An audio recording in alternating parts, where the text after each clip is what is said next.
Hello, and welcome to the audio recording of Amy, Child of the Stars by Enrique Barrios. My name is Cooper Carter, and I am more than delighted to bring this book to you today. So without further ado, let's jump in. Forward. Dedicated to the children of all ages and of all places on this round, beautiful nation, those future builders and hearers of a new earth without divisions between people. It's not easy to write a book when you're not a writer. It's even harder if you're still a kid. But I have to do it because a friend from the stars asked me to. His name is Amy. I'm going to describe the experiences that I was lucky enough to have with him. He explained to me that in worlds as advanced as his, adult or grown-up means person who has lost contact with the wonder of life, and that there are grown-ups who are 15 and children who are 100. He also warned me that the adults were not going to take advantage of this information because it's easier for them to believe in the horrible, even if it's false, than the marvelous, even if it's true. So that I wouldn't have any problems, he recommended that I say this is all a fantasy, a story made up for children. So I'm going to say it right here.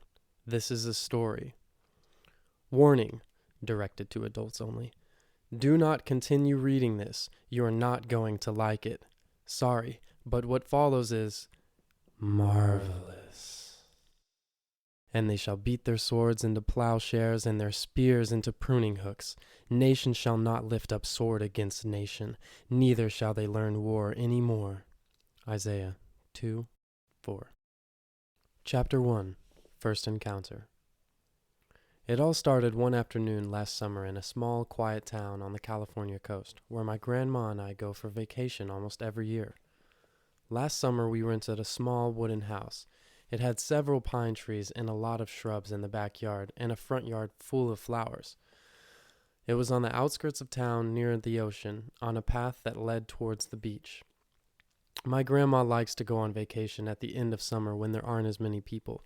She says that it's quieter and cheaper then. It was beginning to get dark. I was alone on some high rocks near the isolated beach, just watching the ocean. Suddenly, I saw a red light in the sky above me. I thought that it was a sparkler or one of those rockets that people shoot off on the 4th of July. It came down, changing colors and giving off sparks. When it was lower, I could see that it wasn't a sparkler or a rocket, because as it grew larger, it began to look like a small airplane or something even bigger. Without making a sound, it fell into the ocean about 150 feet from the beach, right in front of me. I thought that I witnessed an air disaster and looked up to the sky to see if anyone had parachuted out of the plane. No one had. Now nothing disturbed the silence and tranquility on the beach. I was really afraid and wanted to run off to tell someone, but I waited a little longer to see if I could make out anything more. As I started to leave, something white appeared floating in the ocean at the point where the plane, or whatever it was, had fallen. Someone was swimming towards the rocks. I supposed that it was the pilot, that he had survived the accident. Intending to help him, I waited for him to get closer. He was swimming so well I knew that he had not been hurt badly. As he approached, I realized that he was a child. He swam to the rocks, and before beginning to climb out, he looked at me with a friendly smile. I thought that he must be happy that he had saved himself. He didn't seem to be upset about the situation, and this calmed me down a little. When he had climbed to the top of the rocks, he shook the water out of his hair and gave me a happy wink, as if we shared a secret. Then I definitely felt better. After coming over to sit near me on a protruding rock, he sighed with resignation and started looking at the stars that were just beginning to appear in the sky. He seemed to be about my age, a little younger and a little shorter. He wore a white suit fitted close to his body. It must have been made of some waterproof material because now it wasn't even wet. On his feet were a pair of white boots with thick soles, and on his chest a gold-colored emblem of a heart with wings. Some instruments that looked like portable radios hung from each side of his belt, which was the same gold color. In the center it had a very pretty, large, shiny buckle. I sat near him. We spent a few moments in silence. Since he wasn't talking, I asked him what had happened. "Forced landing," he answered, laughing. He was nice. He had a strange accent and big, kind eyes. I supposed that he had come from some other country in the airplane. Since he was only a child, I thought that the pilot would have to be a grown-up. "What happened to the pilot?" I asked. "Nothing. Here he is, sitting next to you."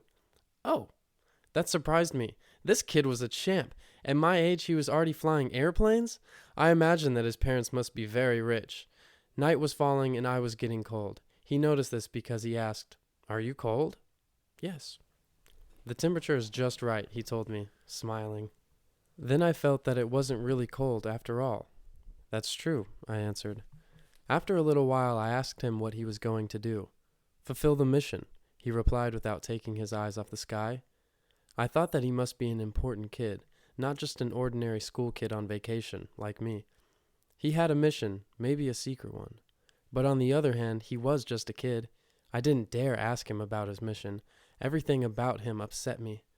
"Won't your parents get mad when they find out you wrecked the plane?" "But it's not wrecked," he replied, laughing, leaving me even more confused. "Wasn't it lost? Wasn't it completely destroyed?" "No." "How can it be taken out of the water to be repaired? Or can't it?" "Oh, yes, it can be taken out of the water." He was observing me very affectionately and added, "What's your name?" "James, but people call me Jim or Jimmy," I said, but something was beginning to bother me. He didn't answer my questions completely, and he kept changing the subject. He was acting all mysterious. He noticed that he was bothering me and thought that it was funny. "Don't get mad, Jim. Don't be angry." "How old are you?" 10. "Well, almost. What about you?" He laughed softly. His laugh reminded me of a baby being tickled. I supposed that he was going to gloat because he could fly a plane and I couldn't. I didn't like that. But still, he was nice, agreeable. I couldn't really get mad at him. "I'm older than you think," he remarked with a smile. Reaching for his belt, he pulled off one of the instruments that seemed to be radios. It was a calculator. He turned it on and some glowing symbols appeared that I had never seen before.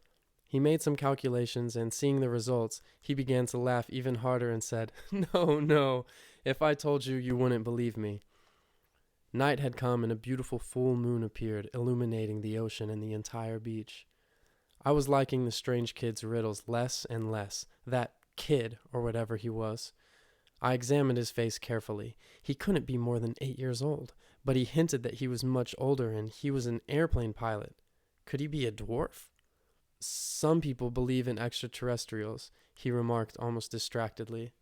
Even though this observation seemed strange to me, something told me that this was the solution to the mystery.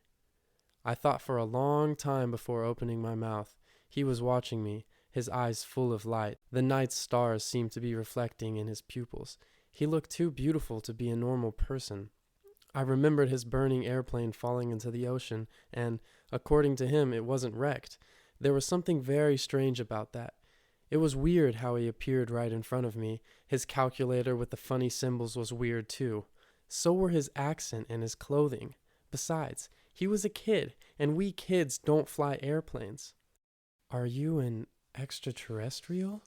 I asked him, a little afraid. "And if I were, would that scare you?" It was at that moment that I knew for certain that he had come from another world. I was a little frightened, but he seemed to be looking at me with kindness. "Are you bad?" I asked timidly. He laughed, most amused. "Maybe you're worse than I am." "Why?" "Because you're an earthling." I understood what he was trying to say. He was saying that we earthlings aren't very good. This bothered me a little, but I preferred to ignore his comment for the moment. I decided to proceed with caution. He was a strange guy. "Are you really an extraterrestrial?" "Don't be afraid." Smiling, he comforted me and pointed to the stars while telling me, "This universe is full of life. Millions and millions of planets are inhabited. There are lots of good people up there." His words had a strange effect on me. When he said those things, I could almost see those millions of worlds inhabited by good people. I wasn't afraid anymore. I decided not to be surprised by the fact that he was a being from another planet and just to accept it, especially because he seemed friendly and harmless. "Why do you say that we earthlings are bad?" I asked. He kept looking overhead. "How beautiful the night sky looks from Earth. This atmosphere gives it a brilliance, a color." I began to feel annoyed again. Once more, he wasn't answering my questions, and besides, I didn't like him thinking that I was bad because I'm not. Just the opposite. In those days, I wanted to be an explorer when I grew up and to hunt down criminals in my spare time. Do you see that group of stars there? The ones in the Taurus constellation? Oh, yes, of course.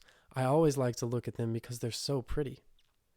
Well, they're called the Pleiades, and they're home to a marvelous civilization. You know, we aren't all bad here. Look at that star. It was like that a million years ago. Now it doesn't exist anymore. Like I said before, we aren't all bad here. Why do you say that we're all bad, huh? I didn't say that, he responded, still looking at the sky. His eyes were sparkling. It's a miracle, he remarked. Yes, you did say that! Because I raised my voice, I was able to shake him out of his daydreams. He was just like my cousin when she was thinking about her favorite rock singer. She was crazy about him. He looked at me attentively, but he didn't seem mad at me. I meant to say that some Earthlings are often less good than the inhabitants of other worlds out in space.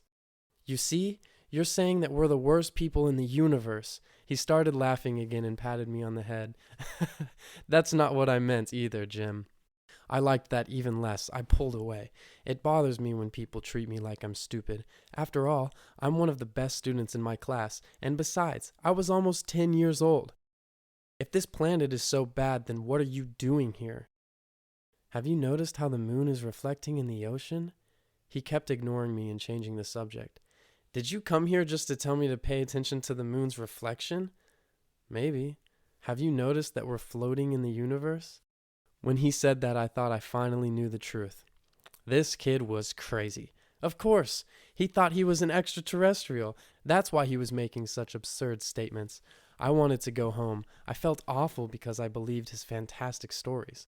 Or maybe he'd been pulling my leg. An extraterrestrial. And I had believed him? I felt ashamed and mad at him and at myself. I felt like giving him a good sock in the nose. Why? Is my nose really ugly? I stopped cold. I felt afraid. Was he reading my mind? I looked at him and he was smiling triumphantly, but I refused to surrender. I preferred to think it was happening just by chance, that it was just a coincidence that what he said had anything to do with what I was thinking.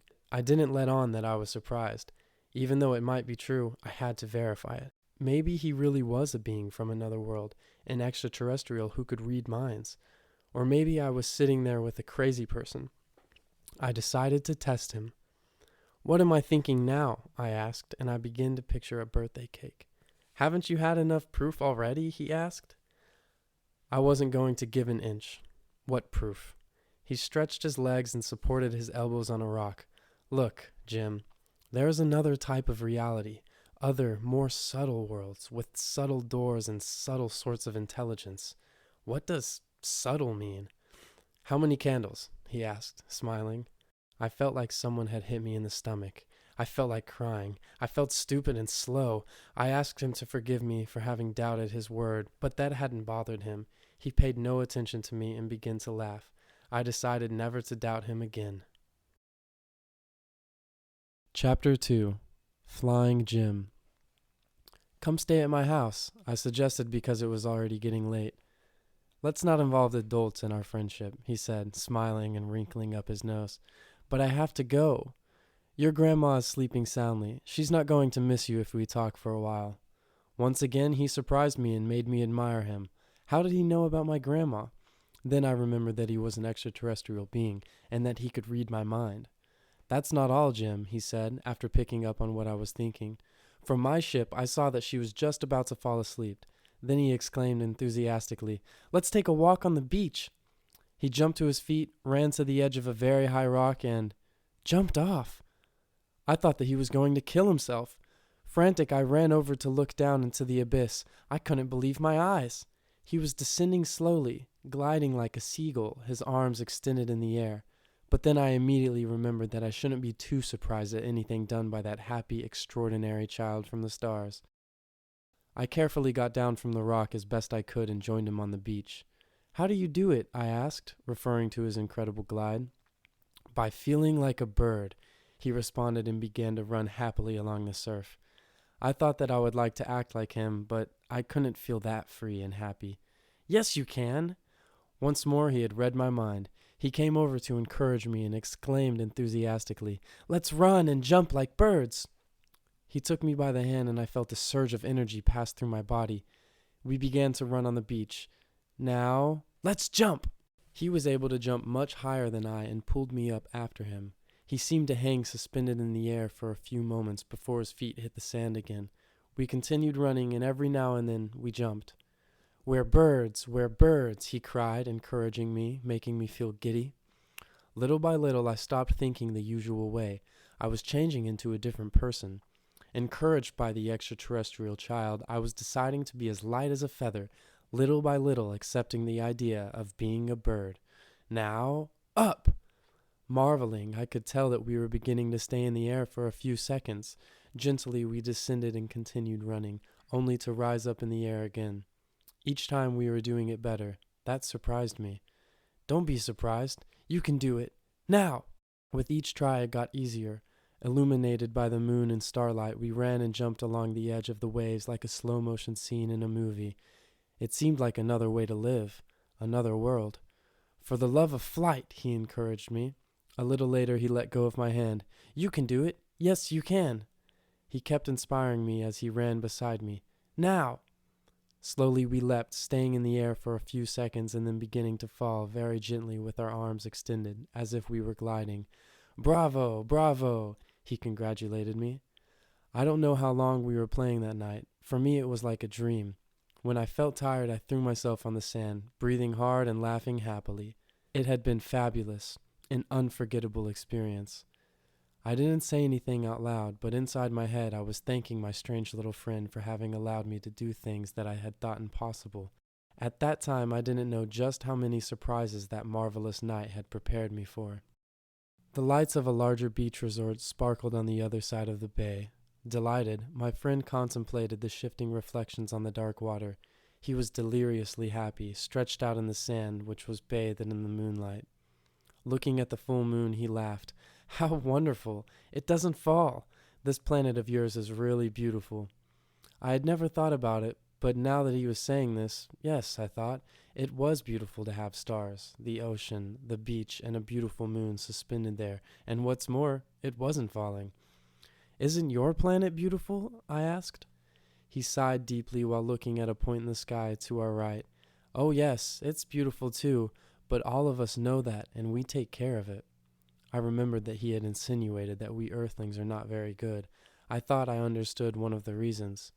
We don't value our planet or take care of it. They do take care of theirs. What's your name? He thought my question was funny. I can't tell you. Why not? Is it a secret? Go on. It's just that the sounds don't exist in English. What sounds? The sounds in my name.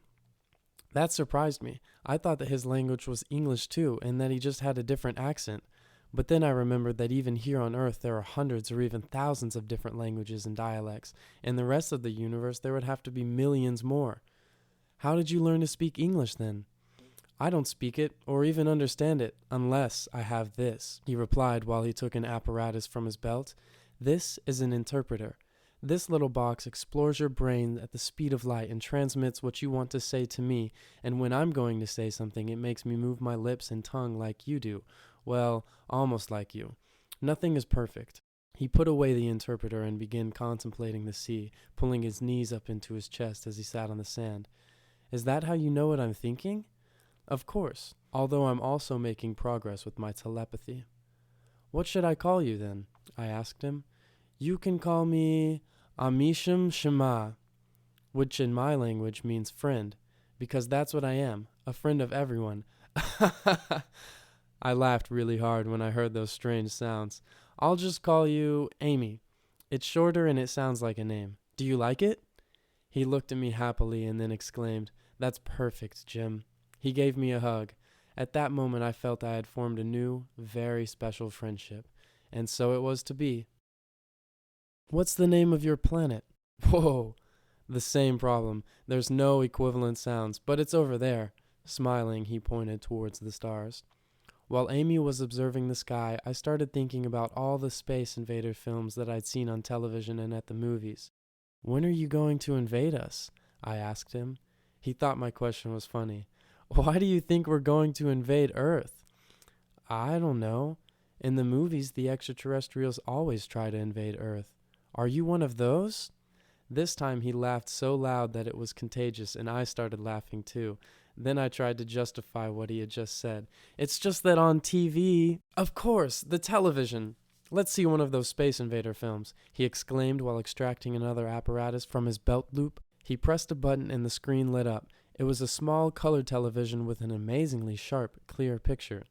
Amy changed channels rapidly. What was surprising was that, even though there weren't very many stations in that area, a whole bunch of them appeared on the screen.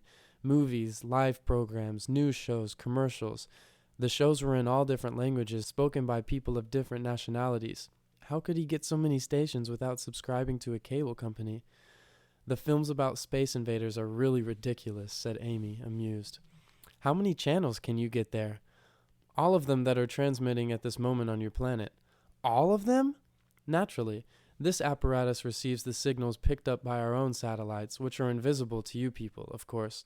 Here's one from Australia. Look! On the screen appeared some creatures with octopus heads and multiple bulging eyes crisscrossed with little red veins. They fired off green rays at a crowd of terrified human beings. My friend seemed to be having a good time watching this film. What a laugh! Don't you think it's funny, Jim? No. Why?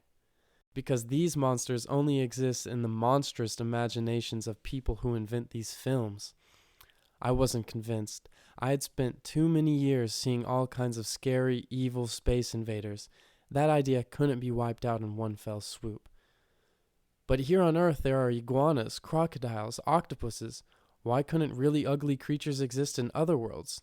Oh, that. Yes, of course they exist, but they don't construct ray guns. They're the same as here. They're animals. They aren't intelligent. But maybe there are worlds where evil, intelligent beings live. Evil, intelligent beings? That's like saying bad, good people, or skinny, fat people, or ugly, pretty people. Amy was laughing his head off. I just couldn't understand. What about the crazy evil scientist who invents weapons of mass destruction, the ones that all the cartoon superheroes on TV fight against? Amy could read my mind and explained, they're not intelligent, they're crazy. Well, then it's possible for a world to exist that's full of crazy scientists who could destroy us. Other than those of Earth? Impossible. Why? Because crazy people destroy their own civilizations before reaching the scientific level necessary to abandon their own planet and invade other worlds. I didn't completely believe him. I thought that it was possible that some planets could exist that were inhabited by crazy people who weren't all that crazy. I mean, people who are intelligent, cold, scientific, efficient, and at the same time cruel and evil. He, of course, knew what I was thinking, and to him it was really funny. And where are all those intelligent monsters who were so cold and evil? How come they've never invaded and destroyed an earthly civilization? He asked me, with an innocent look on his face. I thought for a while before answering, but couldn't find any examples of extraterrestrials evil in our history, except for the modern stories of alien abductions and X-Files. Come on, it's all book and film selling fantasies that you believe in spite of a complete lack of proof. Cosmic paranoia, he added, laughing. I thought he was right, but anyway, I wasn't all that certain of the innocence of all the inhabitants of outer space. There were probably good ones, like Amy, and bad ones, too, just like on Earth. He tried to reassure me. Believe me, Jim, in the universe there are filters which keep out undesirables. Up there is not completely equal to down here. When the civilizations of the universe reach a certain level of development, there are no more horrors and the people are not as bad. Are you completely sure that there is no civilization that's scientifically advanced but cruel?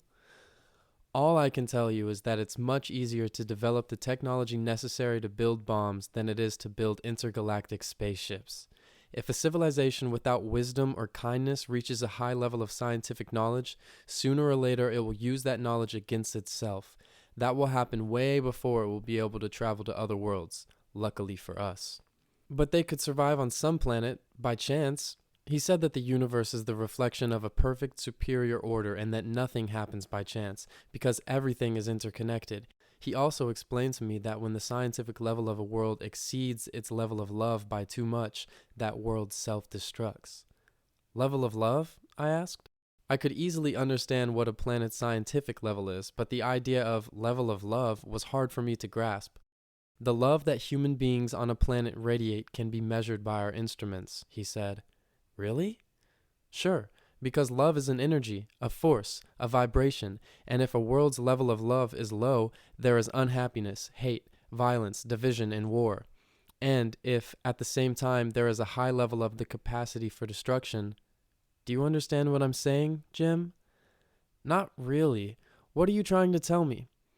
I have to tell you a lot of things, but let's go slowly. Let's continue talking about your doubts. He knew that I continued having doubts about the intelligent, evil monsters. Too many movies, Amy exclaimed, and then he added, the monsters that we imagine are within ourselves. As long as we don't let go of them, we won't deserve to reach the heights of the universe, full of marvels that are there, waiting for us to elevate our eyes so that they can reveal themselves. Sometimes it's hard for me to understand you, Amy. The evil beings are neither intelligent nor beautiful. But what about those beautiful, bad women in the movies? Either they're not beautiful or they're bad. I've seen some that are bad, but at the same time, they look real good. Maybe they look good to you on the outside, but what about on the inside? For us, true beauty has to be joined with intelligence and love. If it's not, we don't consider it genuine beauty. I didn't much agree with his way of seeing things, but I didn't say anything. Do other bad people exist in the universe, other than those on Earth? Well, in the first place, we don't divide people into good and bad. Some are more advanced, some less, that's all. All right, then, do beings who have advanced as little as those here exist anywhere else? Of course, and many who are much less advanced as well. Worlds exist where you couldn't survive for half an hour.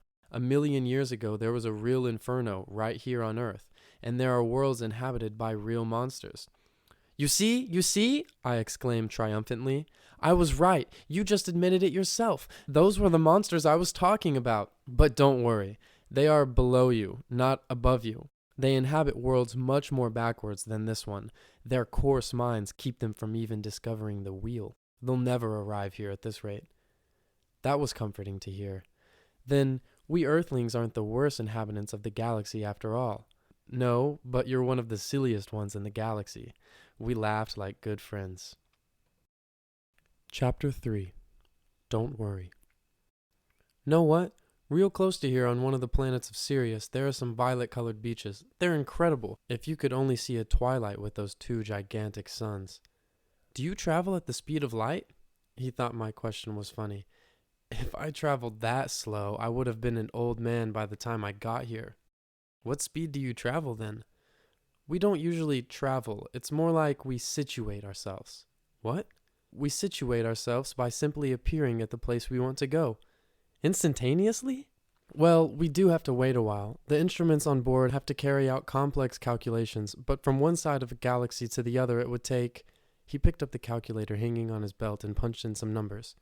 According to your measurements of time, an hour and a half? And from one galaxy to another it would take several hours. Wow, how do you do it? Can you explain to a baby why 2 and 2 make 4? No, I replied. I don't even know the answer to that myself. Well, I can't explain things about the space-time contraction and curvature either, and there's no need to. Check out how those little birds glide over the sand. They look like they're skating. How wonderful. Amy was watching some birds running across the beach in a group. They were pecking at some food that the waves had deposited on the sand. I suddenly realized that it was late. I have to go, I said. My grandma. She's still asleep. But I'm worried. Worried? How silly. Why? Don't live your life imagining problems that haven't yet arisen and aren't going to. Enjoy the present. You have to live life to the fullest, always seeking happiness instead of worrying. When a real problem arises, then put your time to good use figuring out how to solve it, instead of worrying when everything is just cool, like now. I think you're right, but do you think it would be worthwhile for us to stand here worrying that a gigantic wave might come along and wash us away? It would be silly not to enjoy this moment, this beautiful night. Look at those birds running along without a worry in the world. Why should we waste this moment thinking about something that doesn't exist? But my grandma does exist. Yes, she does, and she's not having any problems. Doesn't this moment exist for you? But I'm worried. Oh, Earthling, Earthling. Fine, let's see your grandma. He picked up his television set and began to push some buttons.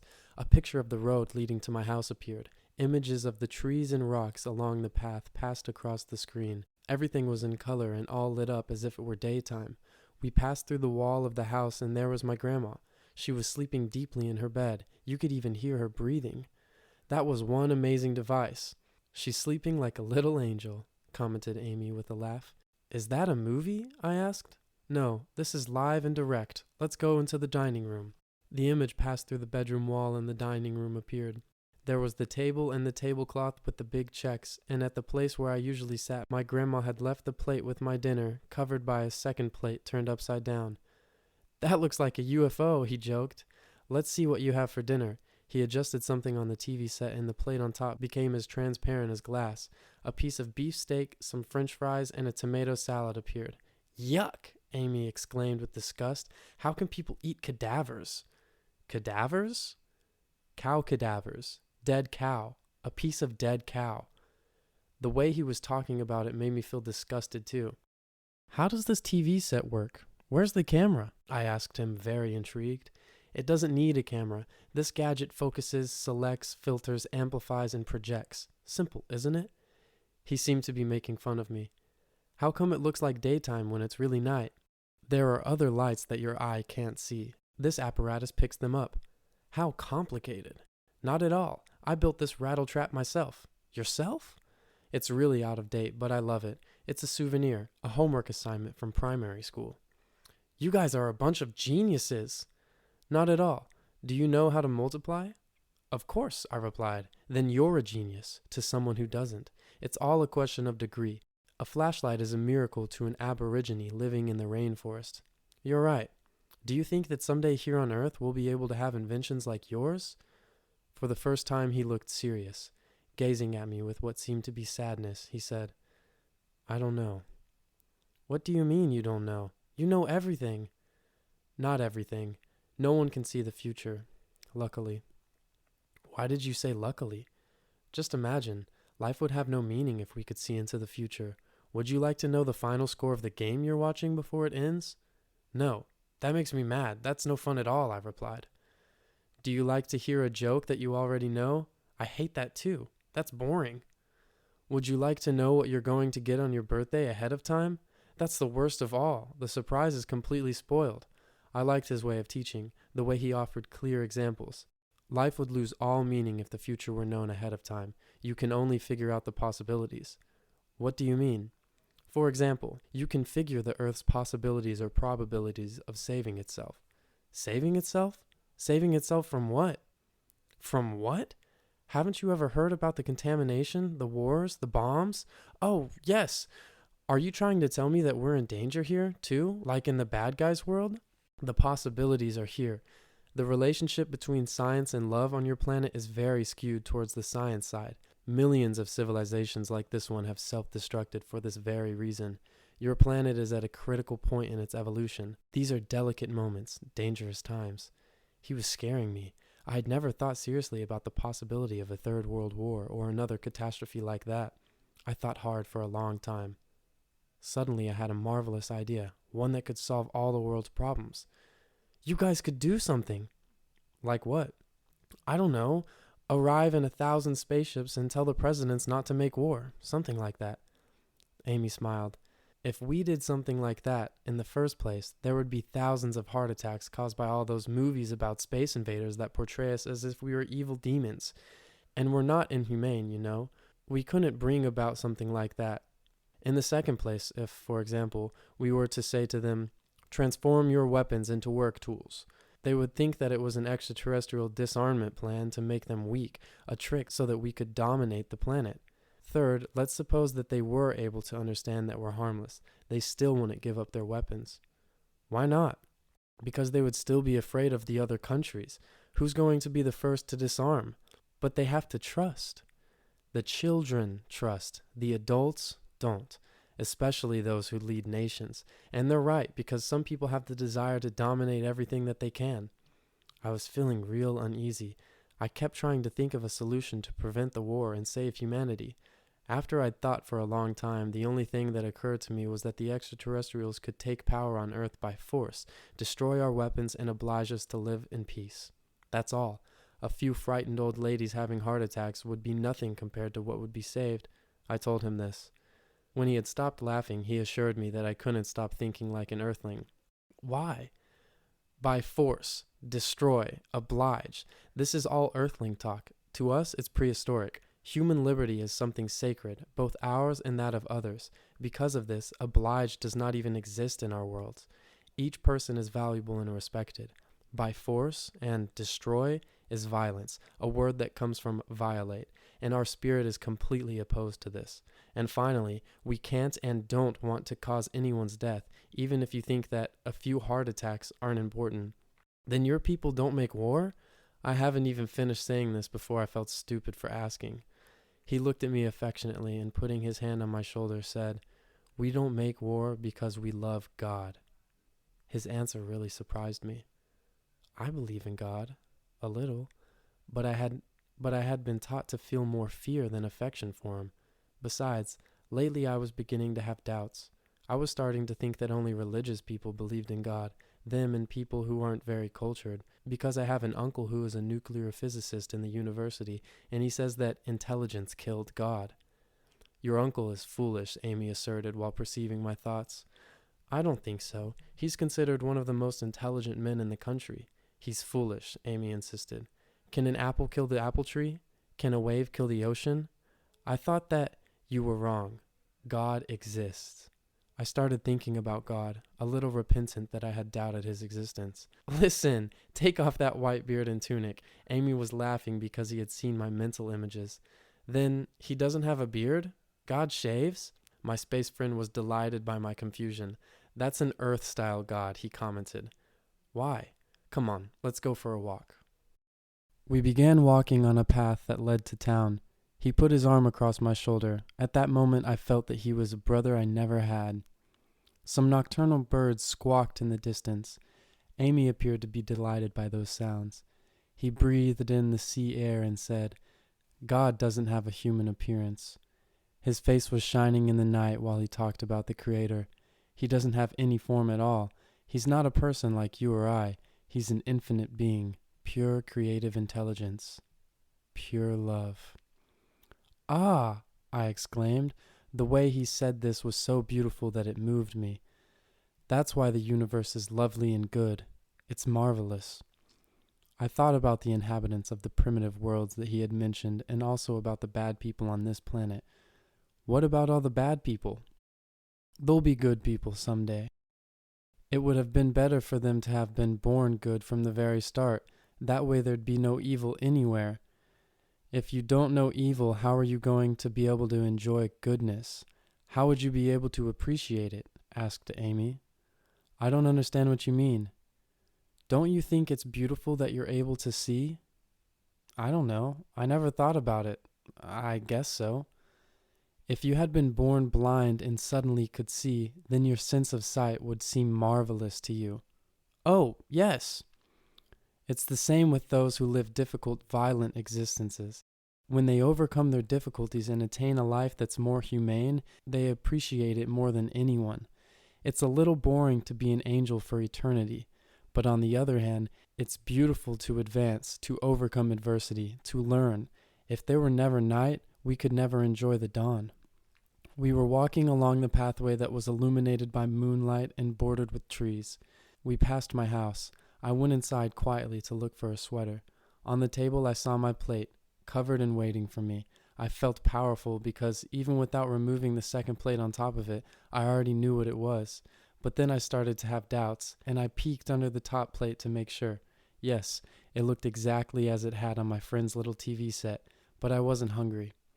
I returned to Amy's side and we continued walking and talking. We still hadn't reached the first streets in town and couldn't see the streetlights yet. He was contemplating everything while he was talking. Do you know what you're doing? He asked me unexpectedly. No. What? You're walking. You can walk. Oh, yes, of course. And what's surprising about that? There are those who have been invalids, and after months or even years of rehabilitation exercises, they are able to walk again. For them, the ability to walk is really extraordinary, and they're thankful for it. They enjoy it. You, on the other hand, walk around all the time without paying the least bit of attention, without thinking that you're doing anything special. You're right, Amy. You're telling me so many new things. Chapter 4. The Police. We came to the first street with streetlights. It must have been about 11 at night. For me, walking around town so late at night was an adventure, but I felt protected by Amy. While we were strolling around, he paused to look at the moon through the leaves on the trees. At times, he told me that we should listen to the croaking of the frogs, the chirpings of the night crickets, and the distant murmur of the waves. He stopped to breathe in the aroma of the pines, the tree bark, the soil. Often he halted in his tracks to admire a house that looked pretty to him, or a street, or a corner. Look how pretty those streetlights are. Pretty enough to paint. Check out how the light falls on that vine, and those roofs outlined against the stars. Life is there for you to enjoy fully, Jim. Try to pay attention to all that life offers you. The marvels are there to be found every moment. Try to feel, perceive, instead of thinking. The most profound sense of life is found beyond thinking. You know what, Jim? Life is a fairy tale come true. It's a beautiful gift that God has given you, because He loves you. His words made me see everything from a new point of view. It seemed incredible to me that this was the normal, everyday world that I'd never paid much attention to. Without even having noticed it before, I realized now that I lived in a place that looked like paradise. We arrived at the town square. Some teenagers were standing at the door of a disco. Others were talking in the middle of the square. The place was very peaceful, especially now that the summer season was coming to an end. No one paid any attention to us, despite the strange outfit that Amy was wearing. Maybe they just assumed that it was only a kid's costume. I imagined what would happen if people knew what kind of a kid was passing through town. They'd surround us. Newspaper reporters and the people from the TV news would show up. "No thanks," said Amy, reading my mind. "I don't want to become a martyr." I didn't understand what he meant. First off, they'd take me prisoner for having entered the country illegally. Then they'd think that I'm a spy and they'd torture me to obtain information. After having squeezed me like a lemon with methods that aren't very loving, the doctors would want to take a look inside my little body. No thanks. Amy was laughing as he mentioned all these horrible possibilities. We sat down together on a park bench away from all the people. I thought that the extraterrestrials should show themselves little by little so that people would become accustomed to them and one day come out in the open. We're doing something like that, but showing ourselves openly? I already gave you 3 reasons why that's not advisable. Now I'm going to give you one more reason, the principal one. The laws forbid it. What laws? The universal laws. In your world there are laws, right? In the evolved worlds there are also general norms that everyone must respect. One of these tells us not to interfere in the evolutionary development of the non-evolved worlds. Non-evolved? We call worlds non-evolved when they don't live in accord with the fundamental law of the universe. What does all that mean? All the worlds whose inhabitants live in accord with that law no longer are divided by frontiers, have a single government, and share everything they have in brotherhood, peace, and harmony. That's what it means to live in accord with the fundamental law of the universe. That's what an evolved world is like. I don't understand very well. What is this foundation law? Of what? You see, you've never heard of it. He was making fun of me. You're not evolved. But I'm just a kid. I think that the adults must have heard of it. The scientists, the presidents of countries. Amy laughed loudly. Adults? Scientists? Presidents? Not likely. They're the leaders of countries and they've never heard of this important law?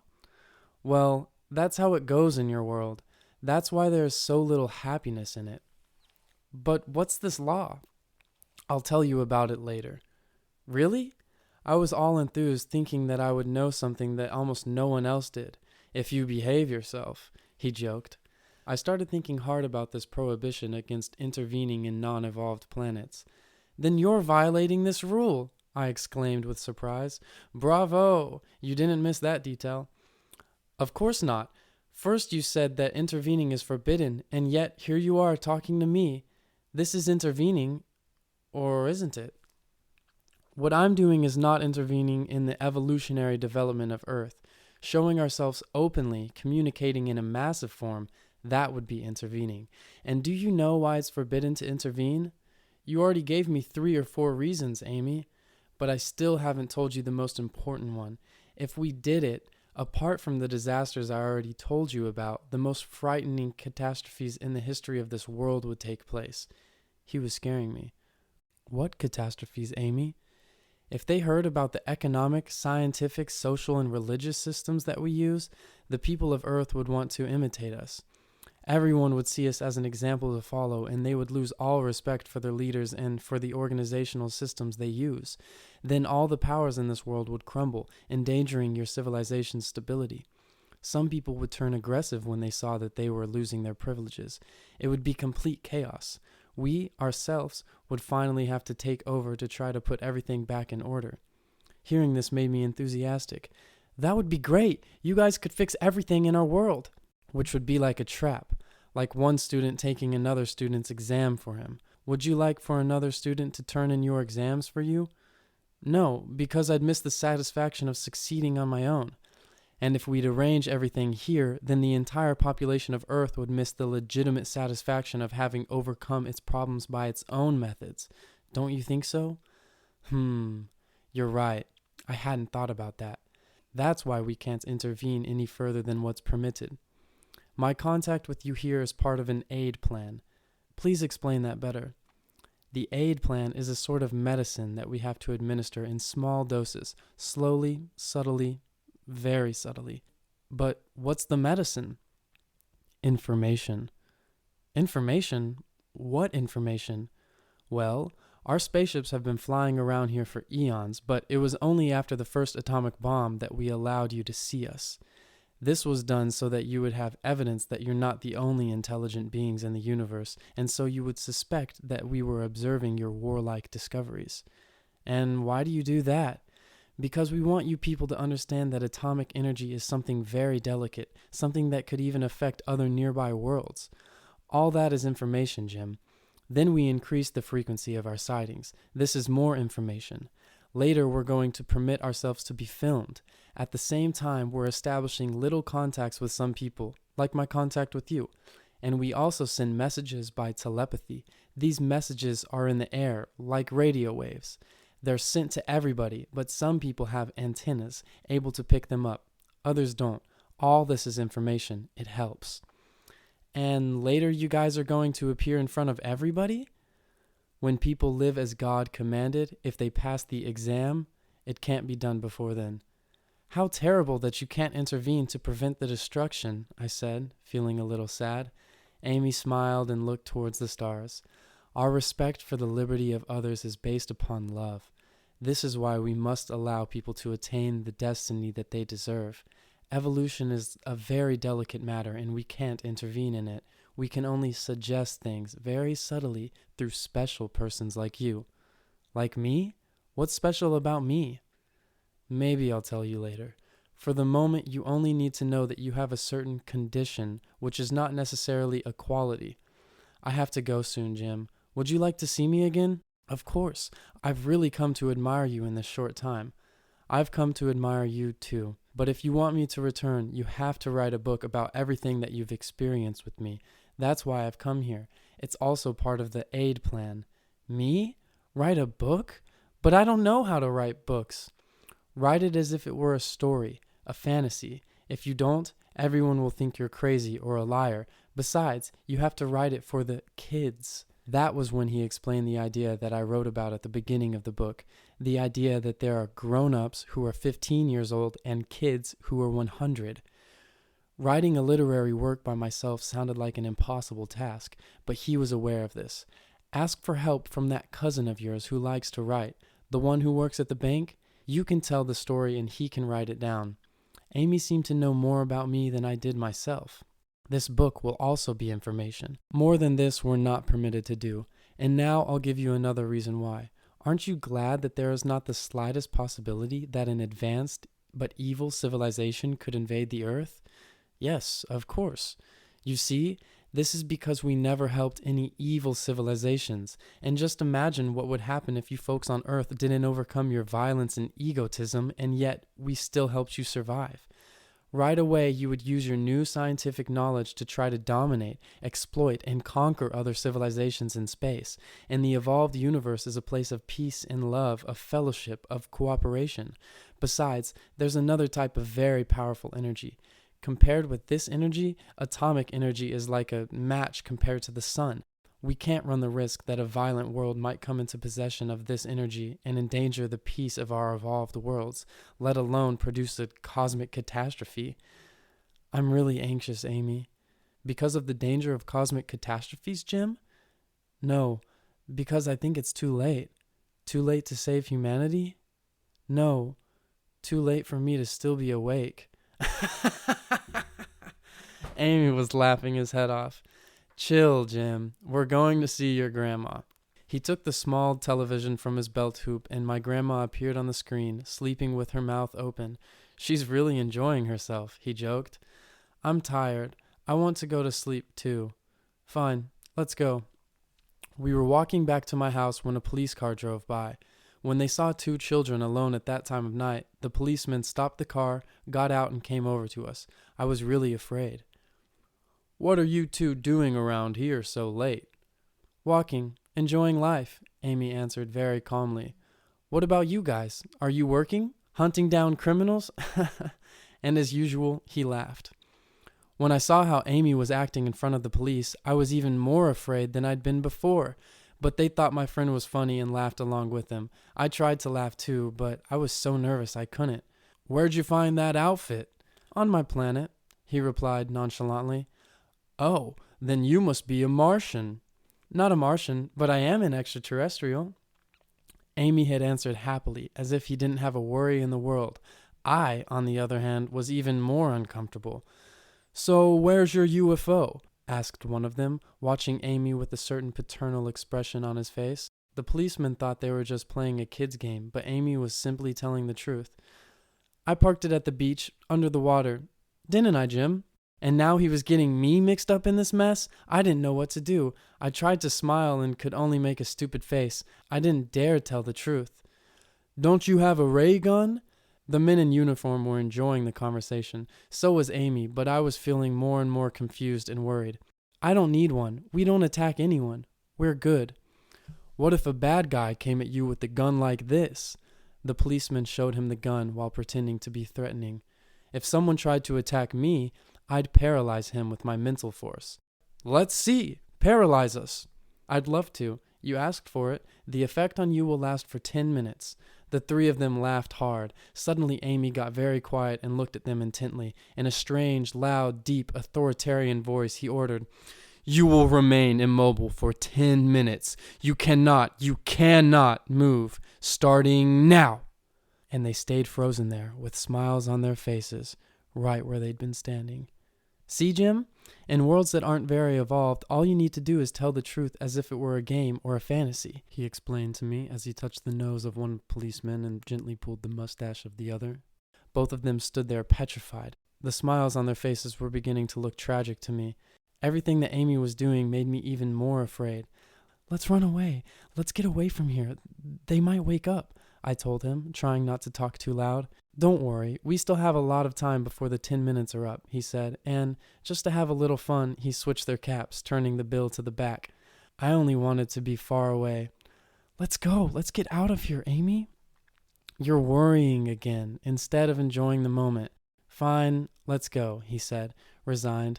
He approached the smiling policeman and, with the same voice he had used before, he ordered, When you wake up, you will have forever forgotten these two boys. When we reached the first corner, he turned towards the beach and left the policeman far behind. I felt much better. How did you do that? Hypnosis. Anyone can do it. I've heard that not everyone can be hypnotized. That could have happened with one of them.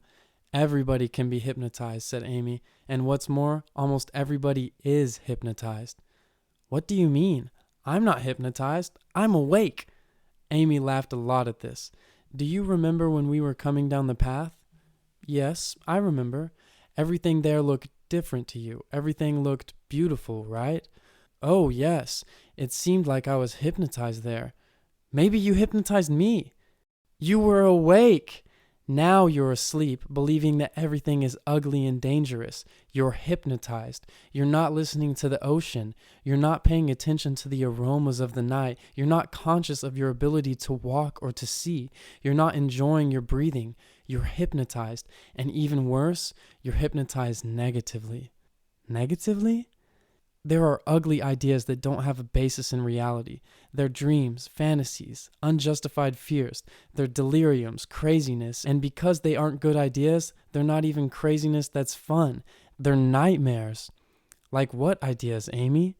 He stopped in his tracks, looked towards the ocean, and said, like the idea of people who believe in war, who believe that killing other human beings can be glorious. That's hypnosis, and it's hypnosis of the nightmare variety. Now that I think about it, I think you're right, Amy. They assume that anyone who doesn't share their hypnosis is their enemy. Others think that what they wear makes them worth more, and some people live frightened by life, fearing that they're going to lose their health, their job, their mate. They think that both the world and outer space are populated by enemies, and they go through life armed with deadbolts and chains on their doors, guard dogs, and insurance policies. All that is nightmare-type hypnosis. All of them are hypnotized, asleep. And can't they ever wake up? Every time someone breaks out of his mental nightmares and begins to feel that life is beautiful or that any moment whatsoever can be marvelous, just because it is, then he's beginning to wake up. A person who's awake knows that life is a paradise, an extraordinary opportunity to be enjoyed, even though there may be difficult moments. Then I remembered something really sad, when I found myself all alone in the world. Luckily, my grandma took charge of me and gave me all her affection, but I would have preferred to be a child with a normal family. Amy continued explaining, a person who's awake also values the problems and adversities in his life because he knows that the difficulties are tests to make him grow as a person, and he doesn't forget that the bitter moments are very few compared to the beautiful moments. This is why he enjoys his life from moment to moment. I've never seen many people like that, Amy. It's just that in a world that's not very evolved, there aren't many people who are so awake. The majority are sleeping, snoring, dreaming. To think that some people kill themselves. Do you see how awful that is? They kill themselves, Jim. Seen like that, the way you're describing it, you're right. I was still frightened when I thought about our encounter with the police moments before. Why didn't your jokes bother those policemen? Because they appealed to their good side, to their childlike side. But they're police. He looked at me as if I had just said something really dumb. Everyone has a childlike side, Jim. Almost no one is so foolish that he can't leave aside his worries for a second, he said, laughing. If you want, let's go to a jail and look for the worst criminal. No, thanks a lot. The majority of people on this planet are asleep, that's for sure. But in spite of this, more people are good than bad. Really? Of course. People have more love than hate in their hearts. They don't really seem to. That's because everybody believes that they're correct when they think what they think or they do what they do. Some are mistaken, but this isn't evil. It's errors, dreams, hypnosis. It's true that when they're dreaming, they become serious and even dangerous at times, but if you see their good side, in general, they will repay good with good. If you see only their bad side, they'll repay evil with evil. Then, if people aren't so bad, why is there more unhappiness in this world than happiness? Because you have very ancient ways of seeing life, ways that arose when there was too much division and distrust among you, when everyone lived terrified of each other. But now that's changed. Humanity has evolved over time. Different peoples know each other better now. People have more elevated aspirations, objectives, and hopes. Nevertheless, the same old ideas, distrust, fear, and prejudice are in place. I didn't understand his explanations very well until much later. Chapter 5. Alien Abduction. We're back at your house. Are you going to go to sleep? Yes, I'm really exhausted. I can hardly keep my eyes open. What about you? What are you going to do? I'm going back to the spaceship. I'll take a spin around the stars. Really? How cool. I wanted to invite you, but if you're so tired, faced with the extraordinary possibility of taking a ride on a flying saucer, I wasn't at all tired anymore. I felt rested and full of energy. Not anymore? Seriously? Would you take me on a ride in your UFO? Of course. But what about your grandma? I immediately thought of a way that I could leave so that she wouldn't miss me. I'll eat dinner and leave the empty plate on the table. Then I'll put my pillow under the blankets so that if my grandma gets up, she'll think I'm in bed asleep. I'll take off these clothes I'm wearing, leave them there, and put on others. I'll do it all carefully and quietly. A little white lie, he said, because it's essential that you come with me so that you can write that book. We'll be back before she wakes up. Have no fear. Once I was in the house, everything went exactly according to plan, but when I tried to eat the meat, the word cadaver kept ringing in my ears and made me feel sick. I couldn't even take a bite of it. A few minutes later, we were walking towards the beach. How will I get into your spaceship? I'll swim over to it and then I'll bring the vehicle towards the beach. Won't you be cold? No, this suit is much more resistant to heat and cold than you can even imagine. Well, I'm going to look for the spaceship. Wait for me here, and when I appear, don't be afraid.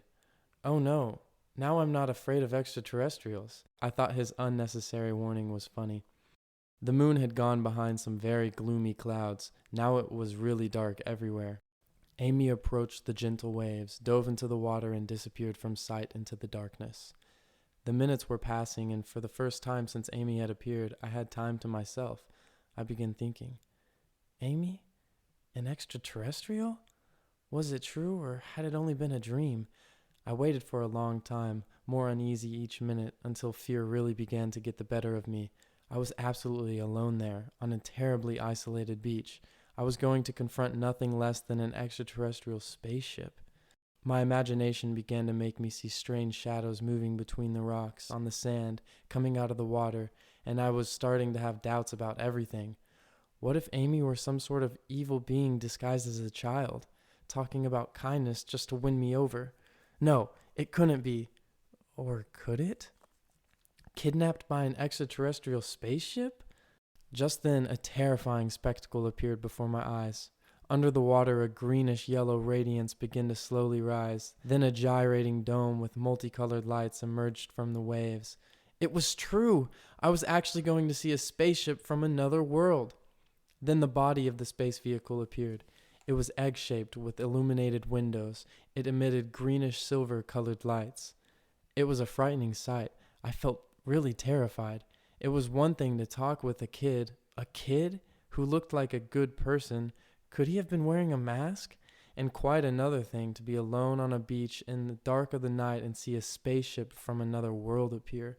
A UFO that was coming to look for you, to carry you far away.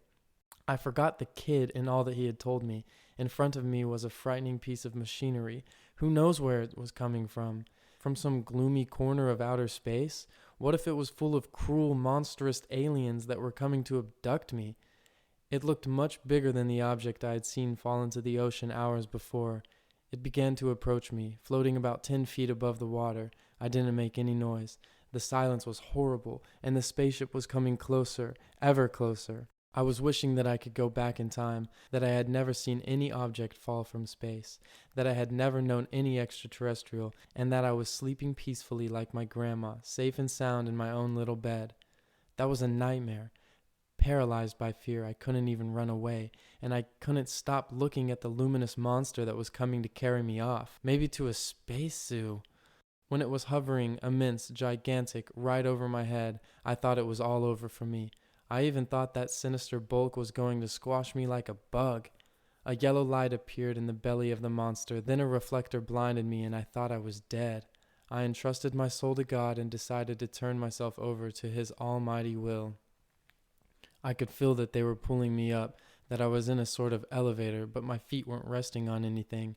I was expecting to see those creatures with octopus heads and bloodshot eyes. Suddenly my feet hit a soft surface and I found myself in a luminous, pleasing place with carpets and tapestry-covered walls. The Star Child was smiling in front of me, his large, kind eyes shining. His gaze calmed me down, brought me back to reality, to that beautiful reality that he had taught me to recognize. He put a hand on my shoulder. Calm down, calm down. There's nothing bad here. When I was able to speak, I smiled and said, I was really afraid. I could tell. You turned green, he said, laughing. I thought I thought terrible things. It's your overactive imagination. An imagination that's out of control can kill you with fear. It's able to invent a demon where there's only a good friend. But reality is uncomplicated and beautiful. It's quite simple. Then, am I on a UFO? A UFO is an unidentified flying object. This, on the other hand, is completely identified. It's a spaceship, but go ahead and call it a UFO if you want, and you can call me a Martian. That broke the tension, and we both laughed. Come on, come see the command center, he invited me. We went through a tiny arched doorway into a room which had a ceiling as low as the room we'd just left. Before me, I saw a semicircular room surrounded by large, curved windows. In the center were 3 reclining chairs in front of some controls and several screens almost leaning against the floor. Everything from the size of the chairs to the height of the ceiling made it look like a room for kids. I could touch the ceiling when I raised my arm. There was no way an adult could fit in that room. This is unbelievable, I exclaimed. I went over to the windows while Amy made himself comfortable in the center chair in front of the controls. Through the windows, I could see the seaside lights twinkling in the distance. I felt a slight vibration in the floor and the lights disappeared. Now I could only see stars. Hey, what did you do with the town? Look below you, Amy answered. I almost passed out. We were thousands of feet above the bay. All the seaside towns were spread out below us, and I could see mine way down there. We had flown miles into the air in an instant, and I hadn't even felt like we were moving. Cool, super cool. My enthusiasm was growing, but soon the height was making me dizzy. Amy, what do you want? Can't we fall? Well, if a person who tells lies should come on board, then these delicate mechanisms could fail. Let's go down then! Let's go down! I almost said shouting, but his loud laughter told me that he was joking, and I felt better. Can they see us from below? I asked. When this light is on, he pointed to an oval red light above the command board, it means that we're visible. When it's off, like it is now, we're invisible. Invisible? Just like this guy sitting next to me, he remarked, pointing to an empty seat beside him. I was alarmed, but he started laughing, and then I knew it was another one of his jokes. What did you do so that they couldn't see us? If a bicycle wheel is turning rapidly, you can't see the spokes. We just made the molecules of the spaceship move rapidly. That's amazing, but I'd like for them to see us from below. I can't do that. The visibility or invisibility of our spaceships when they are on non-evolved worlds is decided in accord with the aid plan. It all depends upon a supercomputer located in the center of this galaxy. I don't understand very well. This spaceship is connected to the supercomputer that decides when we can be seen and when we can't. And how does that computer know when? That computer knows everything. Do you want us to go somewhere special? To my house in Phoenix, Arizona. I'd like to see it from the air, but it's hundreds of miles away. Let's go. Amy moved the controls and said, now. I was getting ready to enjoy the trip by looking out the window, but we had already arrived, hundreds of miles in a fraction of a second. I was fascinated. What a fast way to travel, I said. I already told you that in general we don't travel, we situate ourselves. It's a space-time thing, but we can also travel. I gazed at the illuminated wide avenues of Phoenix. The city looked marvelous at night from the air. I located my neighborhood and asked him to take us there. But, I said, traveling slowly, please. I want to enjoy the trip. The control board light was off. No one could see us. We advanced smoothly and silently between the stars and the sky and the lights in the city. My house appeared below. It was really an extraordinary experience to see it from overhead. Do you want to see if everything is all right inside? How? Let's look here. On the big screen in front of him appeared an overhead view of the street. It was the same system that we had used to see my grandma sleeping, but with a big difference. Here the image was three-dimensional, with depth. It looked as if you could stick your hand through the screen and touch everything. I tried to do that, but an invisible glass stopped me. Amy thought it was funny. Everyone does that, he commented. Everyone? Who's this everyone? Don't think that you're the first of the non-evolved to go for a ride in an extraterrestrial spaceship. I thought that I was, I said, somewhat disillusioned. Well, you're wrong. But just so that your ego won't suffer, I'll tell you that not very many people have had the opportunity that you're having now. Then I'm happy, Amy. The image on the screen passed through the roof of my house and then surveyed the rooms from corner to corner. Everything was in order. Why doesn't your portable television show everything in 3D like this one? I already told you, it's an out-of-date system. If it's so out of date, why don't you give it to me? He didn't expect this question. What? I can't, Jim. We're not allowed to leave samples of superior technology in these worlds. You already know that this technology wouldn't be put to good use. Immediately I understood. That kind of apparatus would be used for spying. And you could say goodbye to the privacy for the poor citizens of planet Earth, he asserted. I asked him to take us on a spin around the city. We passed over my school. I saw the playground, the sports field, my classroom. I imagined telling my classmates later about my adventure. I saw the school from a spaceship. I'd be so proud to say that. And right away, you'd be taken off to the crazy house. He commented, laughing happily when he picked up on what I had been thinking. Then I imagined how everyone at school would make fun of me and maybe do things even worse. I think you're right. I'd better keep my mouth shut. That'd be wiser, Jim. Better that you tell the true story only in the book I told you about. Only there, and as if it were a fantasy. Is that a promise? I promise, Amy. We continued to fly over Phoenix. Too bad it's not daytime, I said. Why? I would have liked to travel in your spaceship by day, too, to see cities and landscapes by sunlight. As usual, Amy was laughing at me. Do you want it to be daytime? He asked me. I don't think that your powers would let you move the sun. Or would they?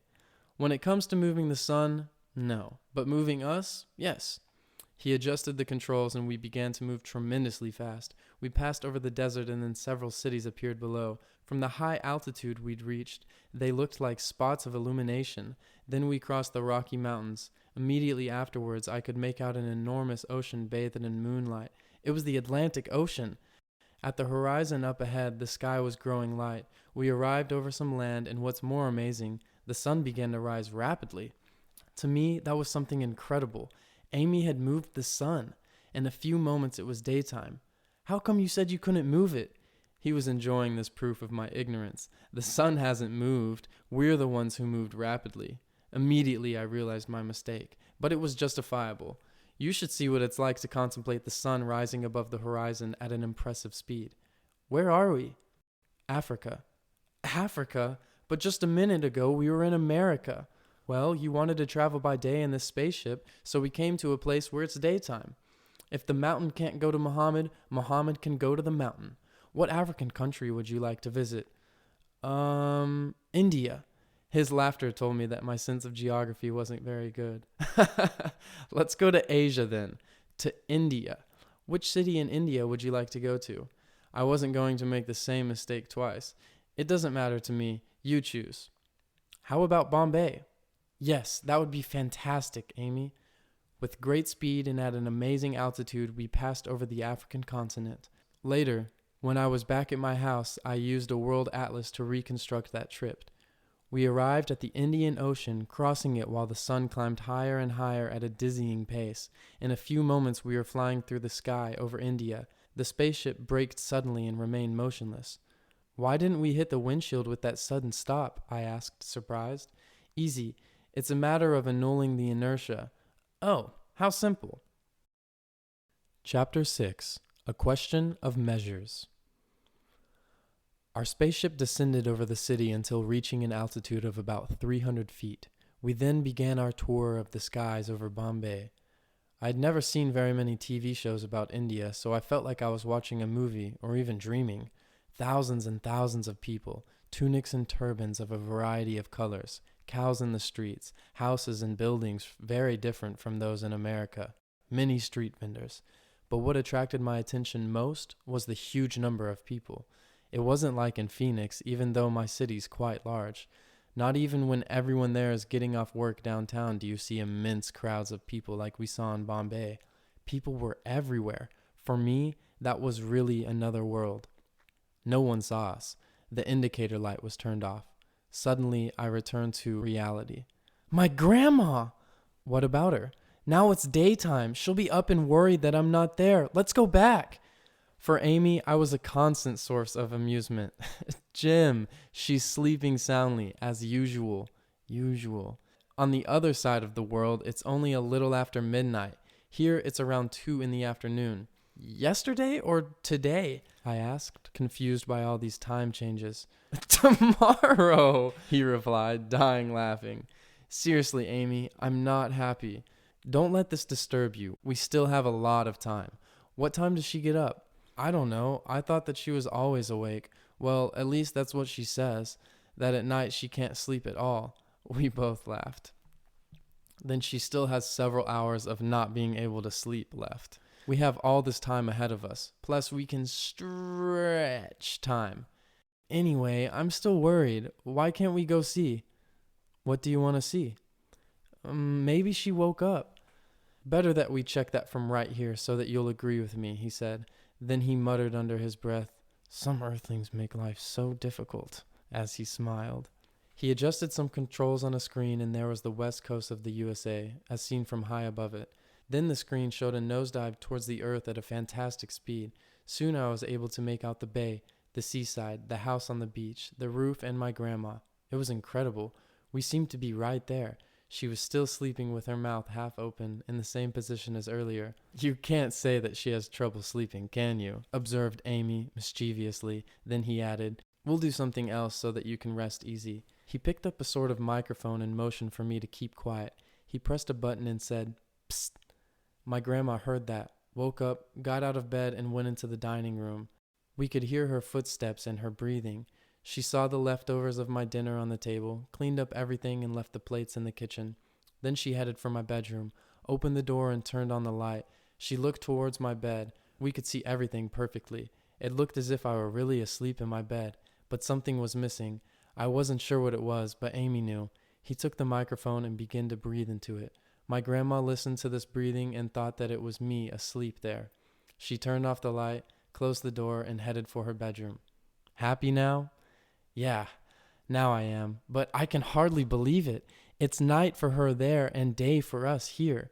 You people are too conditioned by distance and time. I don't understand.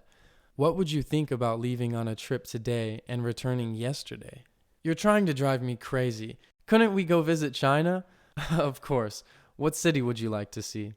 This time I wasn't going to make a fool of myself. Tokyo, I said confidently and proudly. Then let's go to Tokyo, a city in Japan, he said, trying not to laugh. We traveled over the length of India towards the northeast. When we arrived at the Himalayas, the spaceship halted. "We have orders," said Amy. Strange symbols appeared on the screen. "We're going to leave some evidence. The supercomputer tells us that we have to be seen by someone here." "What fun! Who and where?" "I don't know. We're going to be guided." We're arriving. We had used the instantaneous transfer system. Hovering in the air at an altitude of about 150 feet, we were above a forest. The light on the control panel indicated that we were visible. There were pine trees all over the landscape outside the windows. "This is East Australia," commented Amy, recognizing the place. The sun began to go down behind the hills nearby. Our spaceship moved across the sky, drawing an immense triangle with its path and changing colors all the while. Why are we doing this? To make an impression. We have to attract the attention of our friend down there. Amy was watching a man on the screen. I looked out of the window to see if I could spot him below and found him between the trees. He was wearing a red hunting jacket, carrying a shotgun and looking very startled. He pointed his gun at us. Frightened, I crouched to avoid a possible shotgun blast. Amy found my uneasiness amusing. "Don't be afraid. This UFO is bulletproof, and it's a lot of other things proof, too." We ascended to a higher altitude, emitting multicolored flashing lights the whole time. It's important that this man never forget this encounter. I thought that he would never forget the sight of us flying through the air, and that it hadn't been necessary to scare him so much. I told Amy this. "You're wrong. Thousands of people have seen our spaceships pass by, but afterwards they don't remember seeing them. If at the moment that they see us they are very worried about their own nightmares, they barely pay any attention to us. Then they forget all about the experience. We have kept very impressive statistics on this phenomenon." "Why does that man have to see us?" "I don't know exactly. Maybe his testimony will be important for some other interesting special person, or maybe he's that interesting special person himself. I'm going to focus the sensometer on him. The man appeared on another of the screens, but he looked almost transparent. A very beautiful golden light shone in the center of his chest. What's that light? It's the effect of the force of love on his soul. It's also his level of evolution. It's 750 measures. And what does that mean? That he's interesting. Why is he interesting? Because his evolutionary level is very high for an earthling who spends time hunting. Surely very soon he's going to stop enjoying himself by destroying little animals. I think that this sighting will help him. Evolutionary level? His grade of proximity to the beast or to the angel. Amy focused the screen on a koala bear. It also looked transparent, but the light on its chest shone much less brightly than the man's. 200 measures, Amy announced. Then he focused on a fish. The light was very faint. 50 measures. What about you, Amy? How many measures do you have? 760 measures, he replied. Only 10 more than the hunter? I was surprised by the slight difference between an earthling and him. That's right, our levels are similar. But I thought that you must be much more evolved than the earthlings. On Earth, there are some people with 800 measures, Jim. More than you! Of course. I have the advantage of knowing certain things that they ignore, but here on Earth, there are people who are very valuable. Teachers, artists, nurses, firefighters. Firefighters? Don't you think it's noble to risk your life for others? You're right, but my uncle, the nuclear physicist, must also be very valuable. Famous, maybe, but what does your uncle, the physicist, do? He's developing a new weapon, an ultrasound ray. If he's not able to understand that human intelligence is a reflection of divine intelligence, if his short-sightedness makes him arrogant and disrespectful to God, and besides, if he dedicates the talent he received to the manufacture of arms, then I don't believe that his level is very high. What do you think? What? But he's a wise man, I protested. Once again, you're confusing things. Your uncle has a great deal of information at his disposal and is good at seeing relationships between data, but this doesn't necessarily mean that he's an intelligent person, much less a wise one. A computer can have an impressive databank and undertake incredible operations, but that doesn't make it intelligent. Do you think a man is intelligent if he's digging a grave that he himself is in danger of falling into? No, but weapons turn against those who support them. This statement didn't seem very obvious to me, but I decided to believe Amy. Who was I to doubt his word? Nevertheless, I was confused. My uncle was a hero, such an intelligent man. He has a good computer in his head, but that's all. What we have here is a problem of terms. On Earth, people are called intelligent or wise when they are good at using only one of their brains, but we have two. What? 2 brains? Well, it would be better to say 2 comprehension centers. One in the head, that's the computer, the only one that you people know. It processes information related to the things of this world. The other is in the chest. It's not visible because it's not material, but it exists. It has to do with the profound things of life, with the eternal, universal truths, like wisdom and love. The balance between the 2 centers creates the light that you saw in the man's chest on the screen. That's very interesting, Amy. For us, the person who is intelligent or wise is the one who has both centers in harmony. This means that intelligence must serve the heart, but the majority of people who are intelligent think that the reverse is true. They could do cold cerebral calculations, but they can't see what's really important. Since it was easier for me to understand Amy when he gave examples, I asked for one. He said, okay, a hired assassin could think, they pay me well for each person I wipe out, so I want lots of work.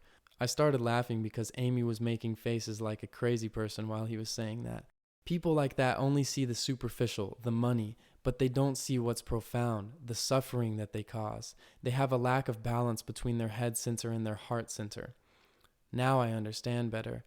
And what about those whose heart center is better developed than their head center? I asked. They're the exact opposite. You would call them good, foolish people. They can't understand very well what sort of world they're living in.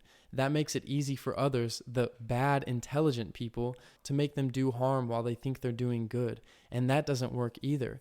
Theirs is a rudimentary, unconscious sort of kindness, like the good doggy that wags its tail and licks the hand of anybody who should come around. Is that bad?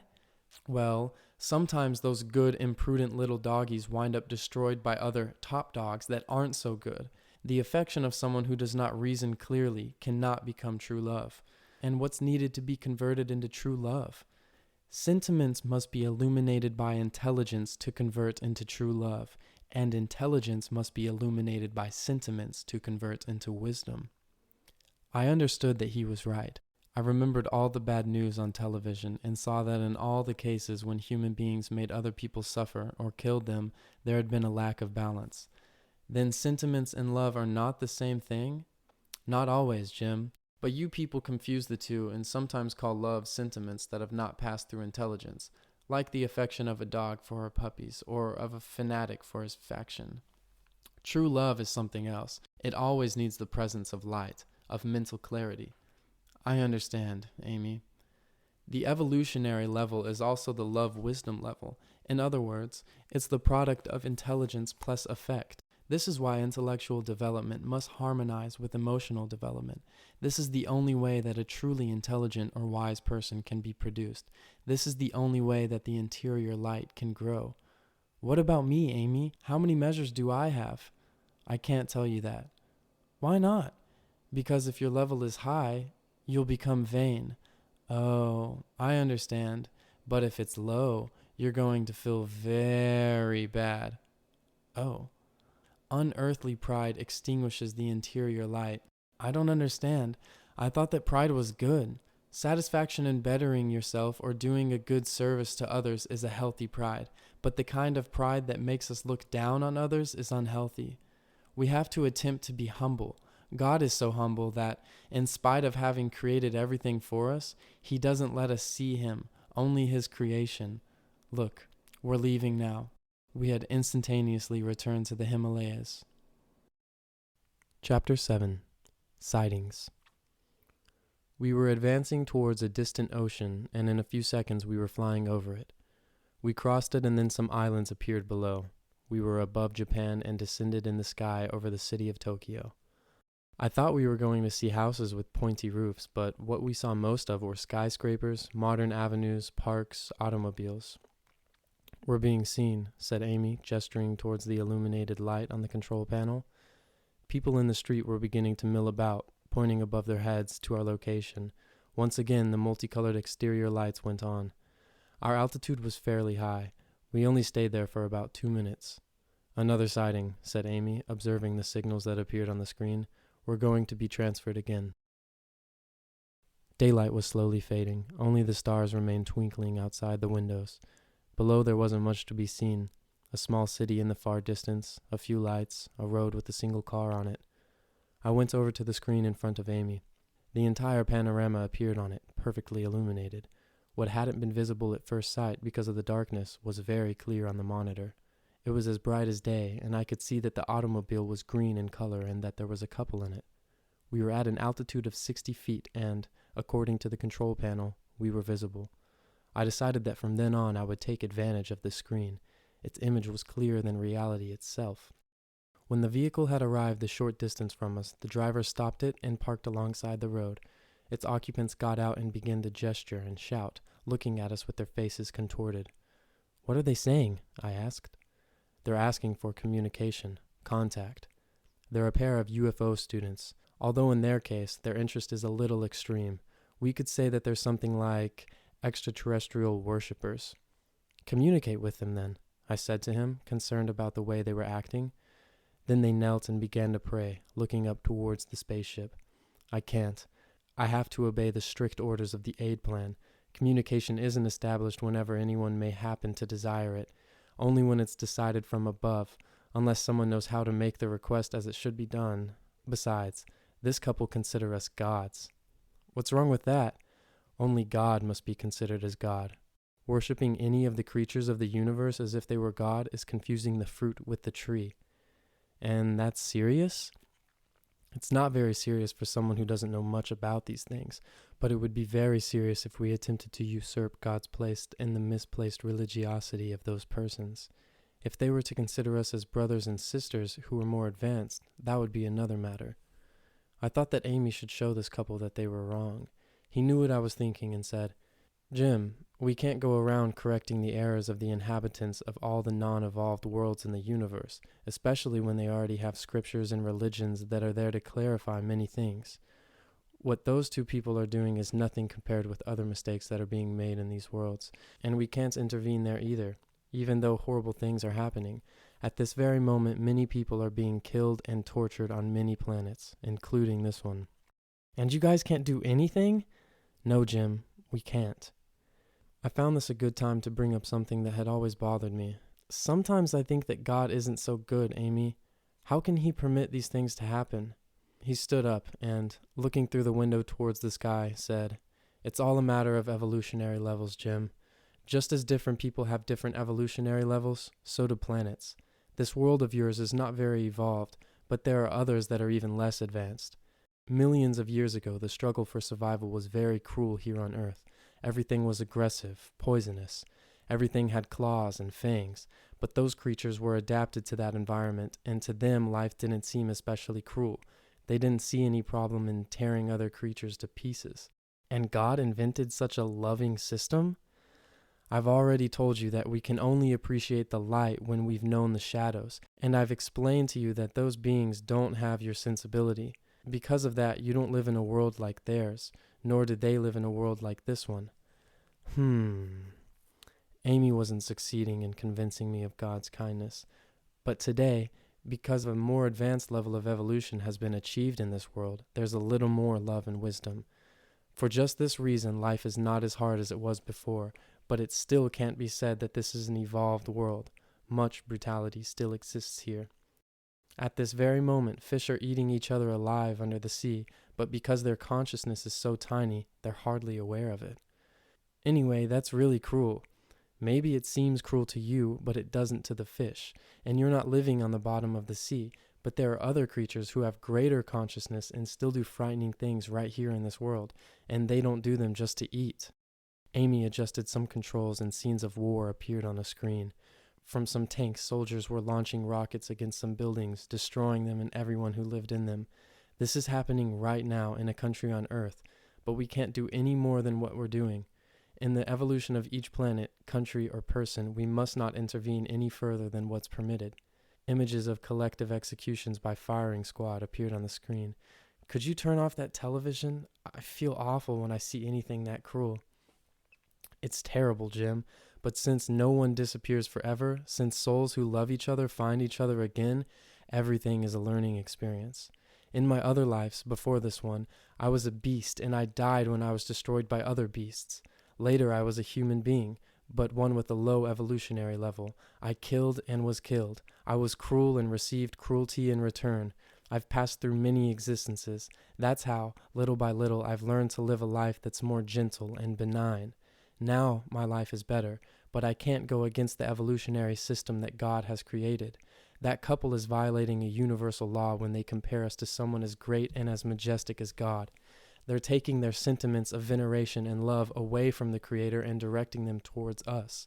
The soldiers that we saw here are also violating a universal law, the one that says, 'Thou shalt not kill.' This is much more serious, and still we can't intervene.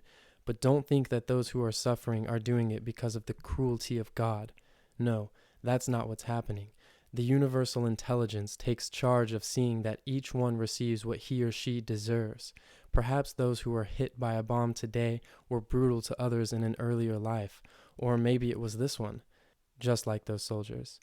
They also must suffer just as they've caused others to suffer, so that they'll know what it feels like and understand that it's not good to cause this kind of pain. Therefore, little by little, they'll learn to act guided by love. Then they themselves will receive happiness and not pain." The couple had gone under the spaceship, but we could see them in a monitor. They raised their arms towards us as if they wanted us to bring them aboard. "Couldn't you explain all those things to that couple by speaking through a microphone?" "A person or a world can receive our help only after reaching a certain evolutionary level. Without this, it would be a violation of the general system of evolution, but that couple hasn't yet arrived at that level. Neither has humanity on Earth. I have to admit that I didn't understand what Amy was talking about very well, but when I thought about it later, it became clearer to me. That happened a long time after he'd left. Only then could I talk to my cousin about this so that he could write it all down more or less as I had heard it. The couple continued to direct their prayers towards our spaceship, but we were getting tired of watching them. The cosmic intelligence is giving them the present of a very prolonged sighting, said Amy. Why is that? Only the cosmic intelligence can answer that. Well, let's look at something that's more fun. Amy tuned in Japanese television while we were waiting for the supercomputer to take us out of there. With his usual good humor, he watched a news program. A reporter with a microphone in his hand was interviewing people on the street. A woman was talking and gesturing towards the sky. I didn't understand anything that she was saying, but I could tell that she was talking about her encounter with a UFO. Ours. Other people also gave their versions of the phenomenon. What are they saying? I asked. That they saw a UFO. There are so many crazy people around, he remarked with a smile. Then a man wearing glasses and a necktie appeared on the screen. He was drawing diagrams on a blackboard while he gave explanations. The drawings represented the solar system, the Earth, and the other planets. He talked for a long time. I assumed that he was a Japanese scientist who specialized in astronomy. Amy seemed to understand that language because he appeared to find the program very entertaining. Maybe he was using the interpreter. What's he saying? I asked again. That, considering all the evidence, it's been scientifically proven that there is no intelligent life in the galaxy except for that on Earth. He also says that the people who saw the UFO suffered a collective hallucination, and he recommends that they all visit a psychiatrist. Seriously? I asked. Seriously, he responded, laughing. The scientist continued talking. What's he saying now? That maybe a civilization as advanced as this one could exist, but only for every 2,000 galaxies, according to his calculations. And what's that supposed to mean? That when he finds out that this galaxy alone there are millions of civilizations, and that compared to them, this world is prehistoric, this poor guy's going to go crazy. Even more crazy than he is now. We both laughed for a long time. For me, it was very funny to listen to a scientist saying that UFOs didn't exist, and there I was, listening to him from a UFO. We stayed there for a few more minutes until the red light went out, indicating that we were invisible again. We're free. Then can we continue our trip? I asked. Of course. Where would you like to go now? Let's go to Hawaii. It's night there. Look, we had already arrived. A light on the spaceship illuminated a row of palm trees along the beach. Is this Hawaii? Certainly. We got here so fast. You think that was fast? Wait, look out the window now. We were over a very strange desert. It was night. The sky was very dark, almost black, except for the bluish moonlight. Where are we now? Back in Arizona? The Sahara Desert? This is the moon. The moon? The moon. I looked up towards what I thought was the moon. Then that must be... That's the Earth. The Earth? The Earth. That's where your grandma is fast asleep. I was fascinated. It really was the Earth. It was a clear blue color. It seemed incredible to me that something so small could contain so many things that were so large, like mountains, oceans, continents. Without knowing why, I began to see images stored in my memory. I remembered a brook from my childhood, a wall covered with moss, some bees in a garden, some horses grazing in the country on a summer afternoon. All of those things were there, on that small blue globe that was floating among the stars. Suddenly I saw the sun, a distant star, but much brighter than it looked from Earth. Why does it look so small? Because the moon doesn't have an atmosphere that acts like a magnifying glass. That's why from Earth everything looks bigger than from here. But if it weren't for the special glass on this spaceship, that small sun would harm you, for precisely the same reason. Because here there's no atmosphere like the one on Earth, which has a filter so that the harmful rays of the sun won't damage life on your planet.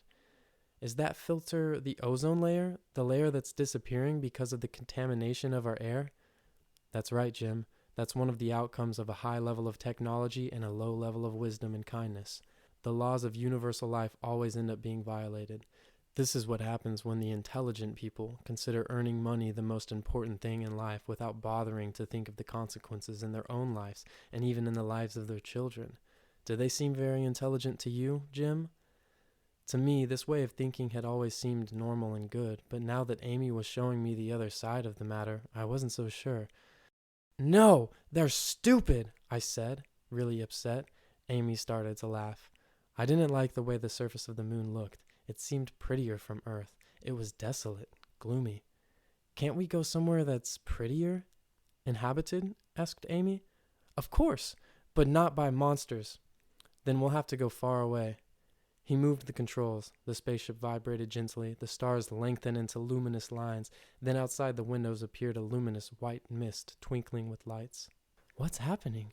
I asked, a little frightened. We're getting situated. Where are we getting situated? On a very distant planet. We'll have to wait a few minutes. For now, we're going to listen to some music. He pressed a button on the control board. Some gentle, strange sounds filled the enclosure. My friend closed his eyes and prepared to listen with enjoyment. The noises were very odd. Soon a very low, sustained vibration began to rock the command room. Then another very high note cut off suddenly. The silence lasted a few seconds. After that, high and low notes rapidly followed one another. Once again, the lowest note got sharper little by little, while some sorts of roars and some little bells marked the rhythm, which kept changing. Amy appeared enraptured. I suppose that he knew that melody very well, because with his lips and gentle hand movements he anticipated what he was going to hear. I hated to interrupt him, but I didn't like that music one bit. Amy, I called out to him. He didn't answer. He was concentrating hard on that music that sounded like static on the radio. Amy, I said louder. Oh, sorry, what is it? Excuse me, but I don't like this. Oh, of course, that's normal. To enjoy this music, you need prior initiation. I'll look for something that will sound a little more familiar to you. He punched another button on the control panel. A melody with a happy beat began to play, and I liked it immediately. The lead instrument sounded like the smokestack on an old-fashioned steam locomotive going at top speed. How wonderful! What's that instrument that sounds like a train? Good heavens! Exclaimed Amy, pretending to be horrified. You've just insulted the most privileged throat on my planet, confusing this beautiful voice with the noise made by a train. I'm sorry. Please, I didn't know, but that's really good puffing, I said, trying to pull up my sock. Blasphemy! Heretic! He pretended that he was going to pull my hair. How can you say that the glory of my world puffs? We broke into a gale of laughter. That music made you feel like dancing. That's what it's for, said Amy. Let's dance. He jumped up from his chair and began to dance happily while clapping his hands. Dance, dance, he encouraged me. Let yourself go. You want to dance, but that part of you that isn't really you won't let you do it. Learn to conquer the freedom to be yourself. Free yourself. I put aside my usual timidity and enthusiastically threw myself into dancing. Bravo, he congratulated me. We danced for a long time. I felt really happy. It was like when we were running and jumping on the beach. Amy could make me express things that my timidity had really blocked off. Then the music stopped. A little something more relaxing now, he said, going over to the control board. He pressed another button and classical music began to play. It seemed familiar to me. Listen, that's Earth music. Of course, Bach. It's fabulous. Don't you like it? I think I do. Do you like it too? Naturally. If I didn't, I wouldn't have it here on the spaceship. I thought that everything about us seemed non-evolved to extraterrestrials. You're wrong. He punched another button on the control panel. Imagine there's no countries. It isn't hard to do. But that's John Lennon, the Beatles. I was very surprised because I had begun to think that there was nothing good on Earth for extraterrestrials. Jim, when music is good, it's universally good. Collections of good music exist in several galaxies, just like the music from any other world or epoch. The same thing happens with all the arts. We keep films and recordings of everything good that's created on your planet. Good art is the language of love, and love is a universal language. Imagine all the people living life in peace. Amy, with his eyes closed, seemed to be enjoying each note. When John Lennon finished singing, we had finally arrived at another inhabited world. Second part. Chapter 8. Ofer. The white mist dispersed. A vibrant celestial atmosphere appeared to float all around us, instead of overhead in the sky, like on my planet. I felt submerged in radiant, bluish, almost phosphorescent air that didn't impair visibility. From the windows I saw a meadow bathed in soft orange. Little by little, we began to descend into a marvelous autumnal landscape. "Look at the sun," Amy told me. An enormous, reddish disk stood out overhead, watched over by the thin atmosphere of the world. The atmosphere formed several concentric circles around that huge sun. It appeared at least 50 times larger than ours. "It's 400 times as large," he said. "It doesn't look as if it were that enormous, because it's very far away. What world is this?" "This is the planet Ofer. Its inhabitants have an earthly origin." "What?" That statement surprised me tremendously. "So many things are unknown to your world, Jim. Once upon a time, on a continent on Earth, thousands of years ago, there existed a civilization similar to yours. Humanity's scientific level in that civilization had much surpassed their level of love. Therefore, they were intelligent instead of wise, full of power but insensitive to the wisdom of the heart. Then what had to happen happened." "Did they self-destruct?" "Yes. The only survivors were some individuals who were warned of what was going to happen and fled to other continents. But they were much affected by the consequences of that war. They had to start over completely, almost from the beginning. You are the product of all this. You are the descendant of those who survived." "That's incredible. I thought that everything began like in the history books, from point zero, the caves, the troglodytes. And what about the people of Ofer? How did they arrive on this planet?" "We brought them here. A little before the disaster, we rescued all those who had 700 measures or more, but very few were saved because the evolutionary average of human beings at that time was 100 measures less than today. Earth has evolved. This time there are many more people at that level. And if there were a disaster on Earth, would you rescue some people again?" "Everyone who had over 700 measures." That made me very happy, and I took it to mean that I would be among those rescued. "Really? How great! And where are you going to take us?" "I said only those who exceeded 700 measures." "Oh, yeah. What about me, Amy? Do I have 700 measures?" "I told you that I can't answer that." "How can you find out who has 700 measures or more?" "All those who work disinterestedly for the good of all, motivated only by love, have above 700 measures." "You said that everyone tried to do good." When I said all, I didn't mean their own family, their own club, their own political party or faction. And when I say good, I'm referring to what does not go contrary to the fundamental law of the universe. There's that famous law again. Can you explain it to me now?" "Not yet. Have patience." "But why is it so important?" "Because if you don't know this law, you won't know the difference between good and evil. Many people kill thinking that they're doing good. They ignore the universal laws. Others torture, plant bombs, create arms, destroy nature, cause those weaker than themselves to suffer. They do all this while thinking that they're doing something good. But they're all doing a great evil without realizing it because they don't know the fundamental law of the universe. Nevertheless, they will pay for having offended that superior law." "Will God be angry and punish them?" Amy began to laugh. "God neither punishes nor rewards, but everything that we do comes back to us. If we do good, we receive good in return. If we do evil, we can't expect to receive anything nice in return." "And this never fails, Amy?" "Never, Jim. That depends on the fundamental law of the universe." "I never imagined that such an important law even existed." "Well, it exists, and it's more important than you think. If only the people on your planet would know it and put it into practice, your world would turn into a veritable paradise." "When are you going to tell me about it?" "For the moment, just contemplate the world of Ofer. It has much to teach you because here everyone lives according to that law." I sat down on a chair next to him to observe that beautiful planet on the screen. I was impatient to see its inhabitants. We were cruising slowly at an altitude of about 900 feet. I could see many flying vehicles similar to ours. As they got closer, I confirmed that they varied in shape and size. Since there are many types of airplanes on Earth, you can imagine that there are also many kinds of spaceships here, Amy commented, reading my mind. I didn't see any great mountain ranges or deserts on that planet. Everything was carpeted with multicolor vegetation with several areas of distinct shades of green, brown, and orange.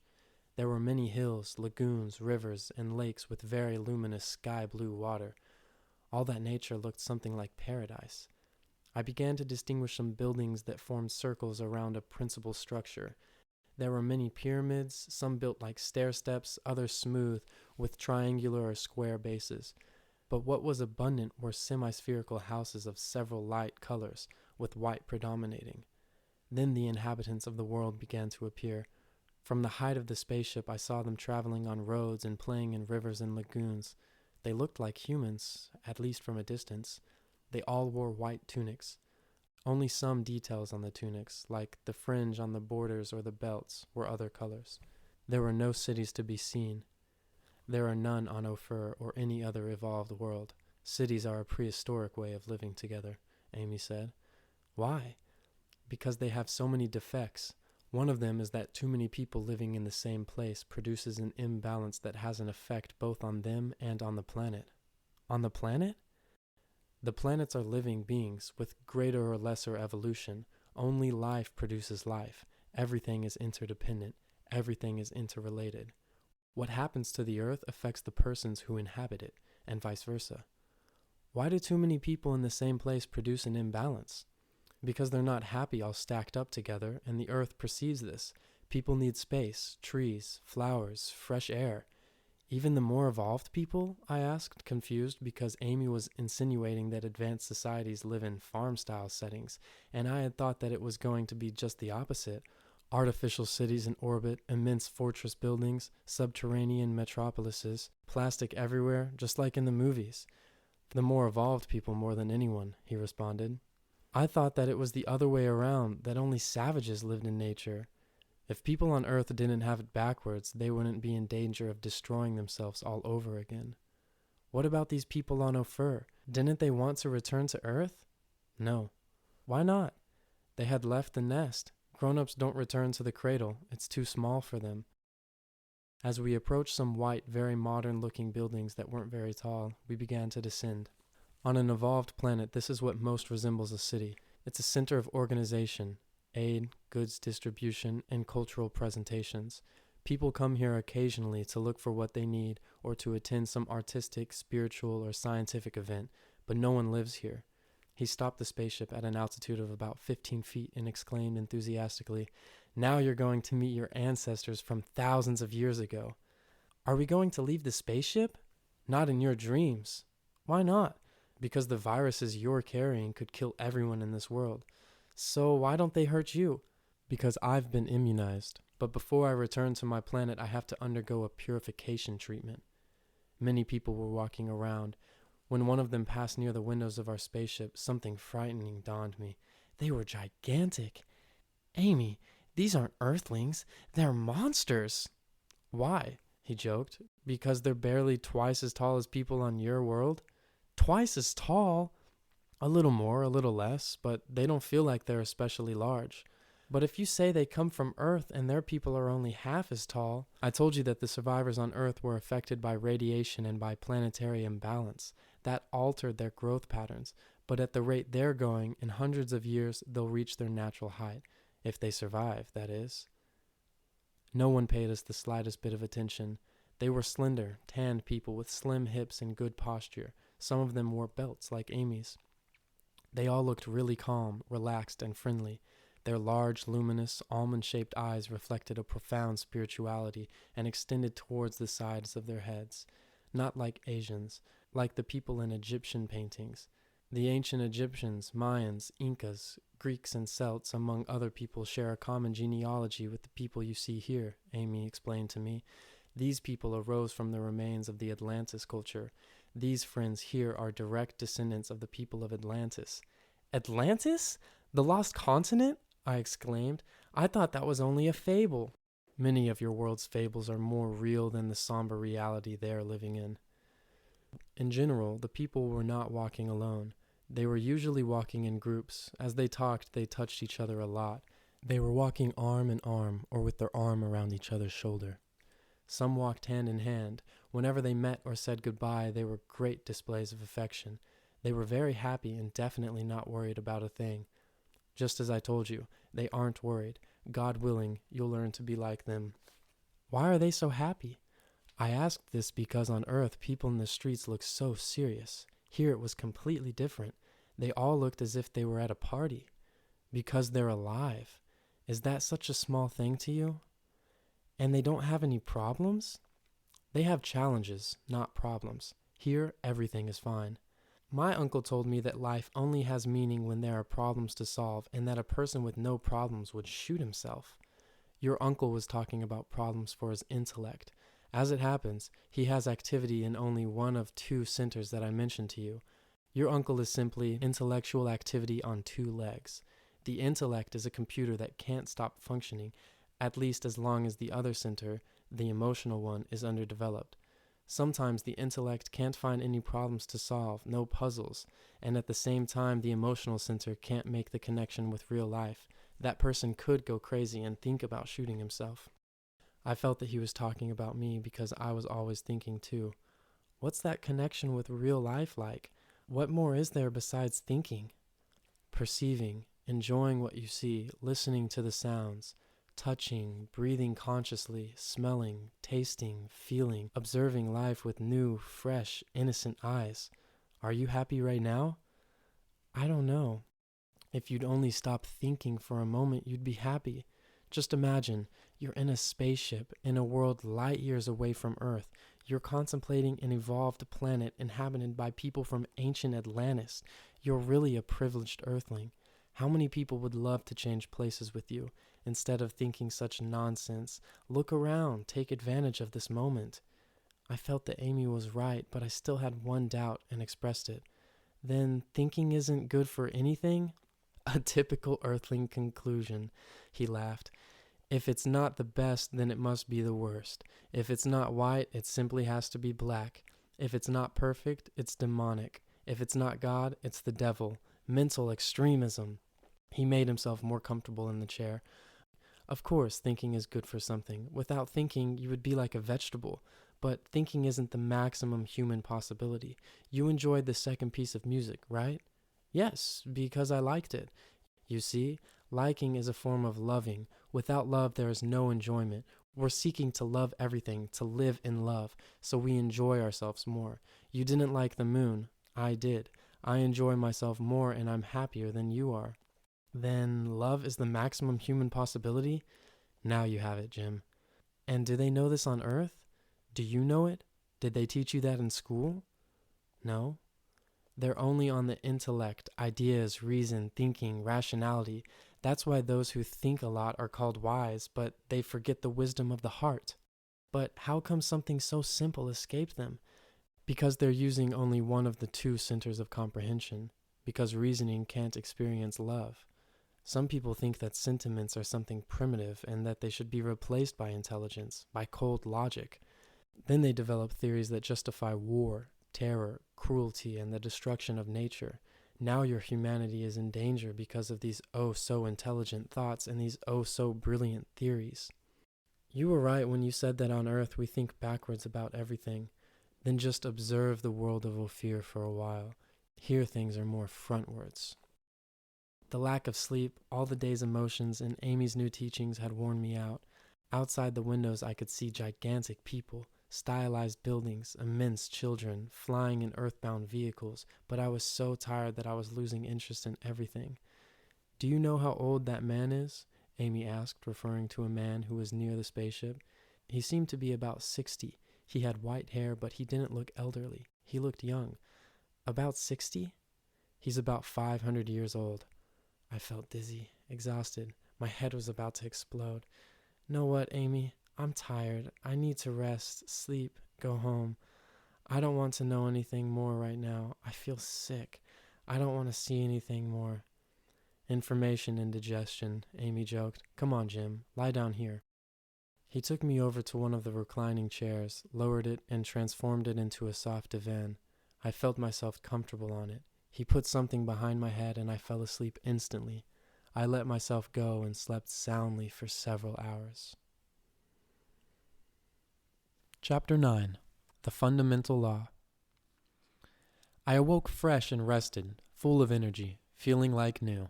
My friend, who was adjusting some controls, winked at me. Feeling better now? Yes, fantastic. My grandmother! How many hours did I sleep? 15 seconds, he replied. What? I got up to look through the windows. We hadn't moved. Neither had the people I had seen before. The man with the white hair was still there, not far from our spaceship. Nothing had changed. How did you do it? You needed to sleep to recharge your batteries. We have battery chargers, which in 15 seconds can produce the same effect on you as 8 hours of sleep. How amazing! Then you people never lie down to sleep? Never is an exaggeration. Once in a while we have to sleep because we receive an extra recharging by sleeping. But we don't have to sleep for very long. We don't discharge as much as you people do. Go on! The evolved world really know how to enjoy life. They live over 500 years. They almost don't sleep. Now you've got it. So that man is 5 centuries old. Isn't he tired of living so long? Do you want to ask him yourself? Come with me. We sat down in front of a screen. My friend picked up the microphone and entered some commands on the control panel keyboard. The man's face appeared on the screen. Amy spoke to him in a very strange language, using some sounds like shh, which were almost inaudible. I immediately associated them with the music that sounded like a steam engine on an old-fashioned train. The man listened to the sounds and approached the spaceship. Then he smiled at us, looking at us through the screen as if he could see us. Hello, Jim, he said to me very clearly. I understood that an interpreter was turned on, since the movements of his lips didn't match the sounds that I was hearing. Hello, I answered nervously. Do you know what? We're almost related. My ancestors also came from a civilization on Earth. Oh, I couldn't think of anything more interesting to say. That civilization was destroyed by the lack of love. Oh, how old are you, Jim? 9. What about you? I'm some 500 years old in Earth years. And don't you get bored? Bored? Get bored? He looked as if he didn't understand. When the intellect looks for activity and doesn't find it, Amy explained to him. Oh, of course. I'd forgotten. No, I don't get bored. Why should I get bored? After living so long, for example. Just then a very beautiful young woman approached him. She greeted the man tenderly. He hugged her and kissed her several times. Smiling at each other, they talked. They seemed to love each other a lot. She left and he continued talking with me. Happiness is the natural state of the human being, and when thought is at the service of love, boredom does not exist, he said, smiling. It seems to me that he was in love with that beautiful woman, and I asked him, Are you in love? He sighed deeply and said, I'm totally in love. With that lady who was just there with you? He smiled knowingly and said, With life, with people, with the universe, with this state of existing, with love. Another woman came towards him, even more beautiful than the first. They hugged, kissed each other on the cheeks, looked intensely into each other's eyes, talked, laughed, and then said goodbye to each other. I thought that this man must be some kind of playboy from outer space. Have you ever gone to visit the Earth? Oh, yes. I've been there several times, but it's very sad. Why? The last time I was there, people were killing each other. Hunger, millions of dead, cities destroyed, prison camps. It's sad. I felt really bad, as if I were a caveman in that world. Carry a message from me to your planet, said the man with a kind smile. Of course. What is it? Love, union, and peace. I'll put it in a book that I'm going to write, I told him. We said goodbye so we could go visit other places in the world of Ofer. Does that man have 2 wives? I asked Amy while we were flying. Of course not. He only has 1, he replied. But he kissed both of them. And where's the harm in some kisses on the cheek and some wholesome hugs? They all love each other, but neither of those women is his wife. And what if his real wife should catch him? Amy laughed at me. Jealousy does not exist in the evolved worlds. I thought I understood. Oh, Complete freedom, then everyone can have a lot of partners, I said maliciously. His expression was transparent when he replied, No, no one wants more than one, the one that's meant to be, the beloved. That matter was not at all clear to me. Amy, he said that he was in love with all people, with everything. So? You spoke of the beloved, as if there were only one. Oh, I see that you're using logic, the brain, to try to understand an affair of the heart. But I understand you. You're asking about the difference between universal and personal love, aren't you? Universal love? That man expressed his universal love. In other words, his love towards everyone and everything. But we also have our personal loves, towards ourselves, towards our partner, our parents, brothers and sisters, children, friends, cats, dogs, plants, parrots, turtles, or hippopotamuses. Or towards our grandmother. He smiled and said, You're right, but someone who has only personal love doesn't have a good evolutionary level. Of course, that person is an egoist. On the other hand, someone who has only universal love would be a champion. You're wrong. Someone like that doesn't really love anyone. What do you mean? You're saying that someone who loves everyone doesn't love anyone? It's just the opposite, Jim. I'm saying that someone who doesn't love anyone in particular cannot love everyone. Why not? He turned towards me with his pure gaze and said, Only when you have learned to know, to take care of, to make yourself responsible for, and to love your nearby trees, only then can you love the forest. I didn't understand. I kept quiet, preferring to contemplate the panorama on the screen. We were passing above farm fields where machines were working. Every so often a building complex appeared that was similar to the one we had visited before. We also saw semi-spherical houses and pyramids scattered here and there. There were no large, unpopulated areas to be seen. I could make out roads bordered with flowers, trees, and stone decorations, brooks, little bridges, waterfalls. The entire world looked like an immense Japanese-style garden. The people traveled on foot, in groups or in couples. I didn't see any freeways, only small paths. Minuscule vehicles that looked like golf carts transported some people. I don't see any cars, trucks, or trains. There's no need for them. All transportation is by air. That's why there are so many UFOs around. How can they avoid colliding? We're all connected to the supercomputer that can monitor the controls of each airship. Amy adjusted some controls of the spaceship. Let's try to collide with those rocks. Don't be afraid. The spaceship accelerated to a tremendous speed, hurling itself towards the rocks. Before we could collide with them, we swerved and continued flying horizontally at an altitude of several feet. Amy had not touched the controls to avoid the disaster. Collisions are impossible. The computer doesn't allow them. How marvelous! I exclaimed with relief.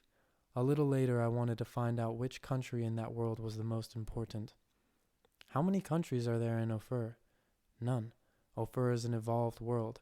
There aren't any countries? Of course not. Or maybe there's one. Ofer. And who's the president? There's no president. Who's in command then? Command? Command. No one's in command. But who organizes everything? That's something else entirely. Everything's already organized here, but when something unforeseen arises, those who are the wisest meet with the specialists in the matter and make decisions. Everything is planned, and the machines do almost all the heavy work. What do people do then? Live, work, study, enjoy themselves, serve? In that sense, we devote part of our time towards helping the non-evolved worlds, always within the limits of the aid plan, of course. I've already told you something about what we do, but sometimes we also lend a hand in the birth of religions that lead towards love. How does that work? How do you think that manna fell from heaven onto the desert during the time of Moses? You? Us. Go on. I thought that God had sent it. Well, he sent us. It's almost the same thing, but we also do other things to help you folks. Our scientists collaborate in biological, geological, and other types of projects. What's more, we participate in the rescue of the best people when the world self-destructs. It was really sad when Atlantis sunk into the ocean. Because of the bombs, I asked? And because of the hate, the suffering, the fear. The Earth couldn't stand that negative radiation from human beings, much less the effects of the powerful arms that they had. The entire continent sunk into the sea, and now if you folks don't change, if the atomic explosions, the injustice, and the unhappiness continue, the Earth once again wouldn't be able to stand it, and it's possible that something very similar will happen. I never would have thought of such a thing. That's why we're constantly observing you people. The entire universe is one unity, a living organism. We can't ignore the scientific discoveries made in any evolved world. I told you that certain energy in the wrong hands can alter the balance of the galaxy, and that includes our own worlds. Everything has repercussions on everything else. That's why we're working so that you people better yourselves. We're working a little for the benefit of you folks, a little for ourselves, and also for the rest of the universe. I don't see wire fences anywhere. How do they know who owns each piece of property? Here, everything belongs to everyone. I thought about that for a long time. Then no one is interested in making progress? I don't think I understand you very well, Jim. Progressing, getting ahead, becoming more than the rest of the crowd. Are you talking about having a greater level of evolution? More measures? There are spiritual exercise for that, and helping others with no interest for yourself is something that greatly advances evolution. I'm not talking about evolution or measures, Amy. What are you talking about then? Having more than other people. Having more what, Jim? More money. Money doesn't exist here. Then how do people buy things? They don't. If someone needs something, he or she goes and takes it. No matter what it is, whatever you need, said Amy. Anything? I couldn't believe what I was hearing. If someone needs something and it's available, why not? Even a little cart like those we see? Or a spaceship? Amy was talking as if he were telling me the most natural thing in the world. Everyone can have a spaceship? Everyone can use a spaceship, Amy corrected me. Is this spaceship yours? I'm using it, and so are you. I'm asking if it's yours. Well, let's see. Yours indicates possession, ownership. I've already told you that everything belongs to everybody, to whomever need it while he or she is occupying it, just like a park bench on your planet. What if I were to take a spaceship like this one and I wanted to leave it in my backyard when I wasn't using it? Could I do that? How long would you go without using it? Let's say 3 days, I replied. Then it would be better for you to leave it in a place designated for parking these spaceships, the spaceport. Then somebody else could use it while you're not. Later, when you return, you could take that one or any other one that's available. But what if I wanted that one? And why would you want that one? There's a surplus of everything here, including spaceships. Besides, they're all more or less the same. Just suppose that I feel affection for it, like you and your out-of-date television. This television, as you call it, is a little souvenir. No one needs it because it's outdated.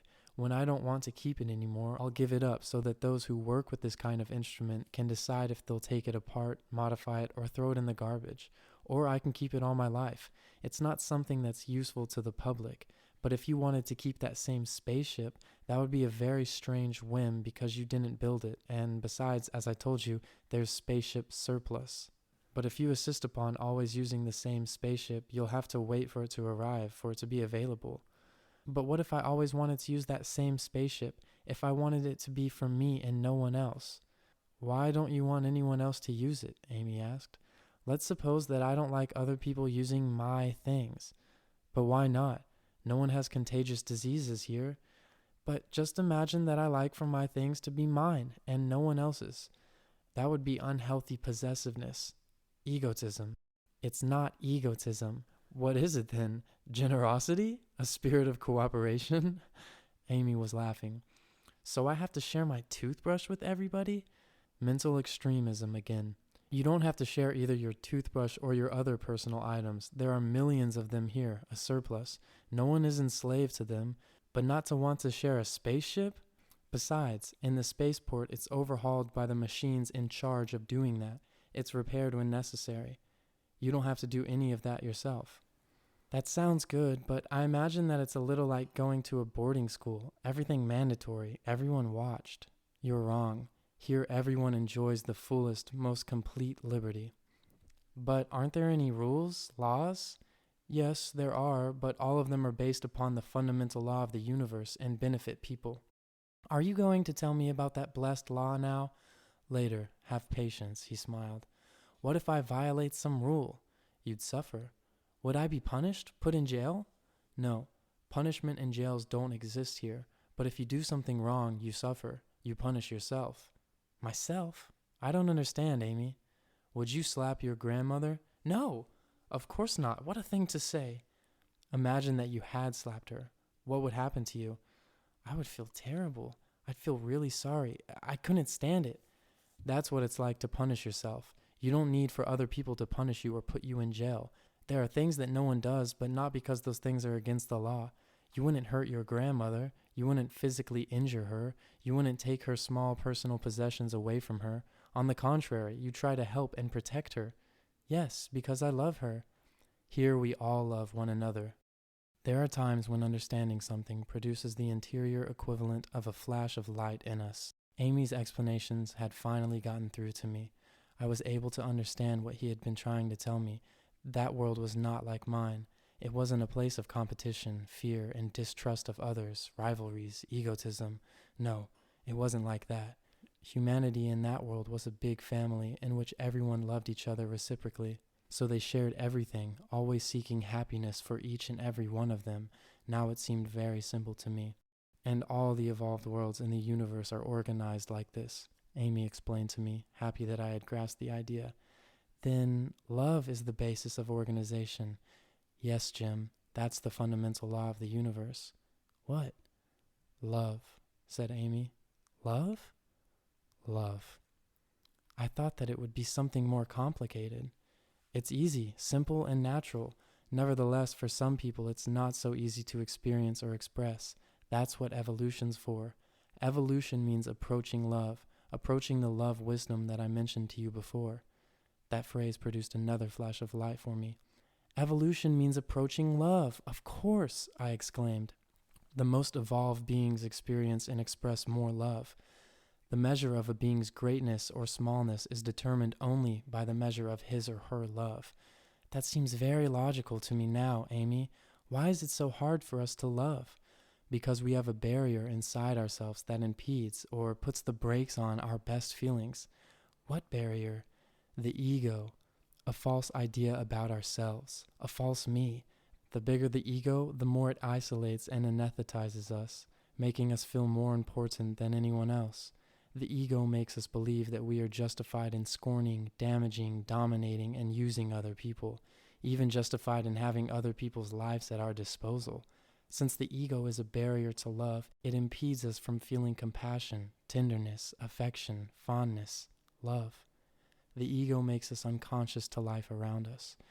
The ego is an evil demon, I said, a little angry.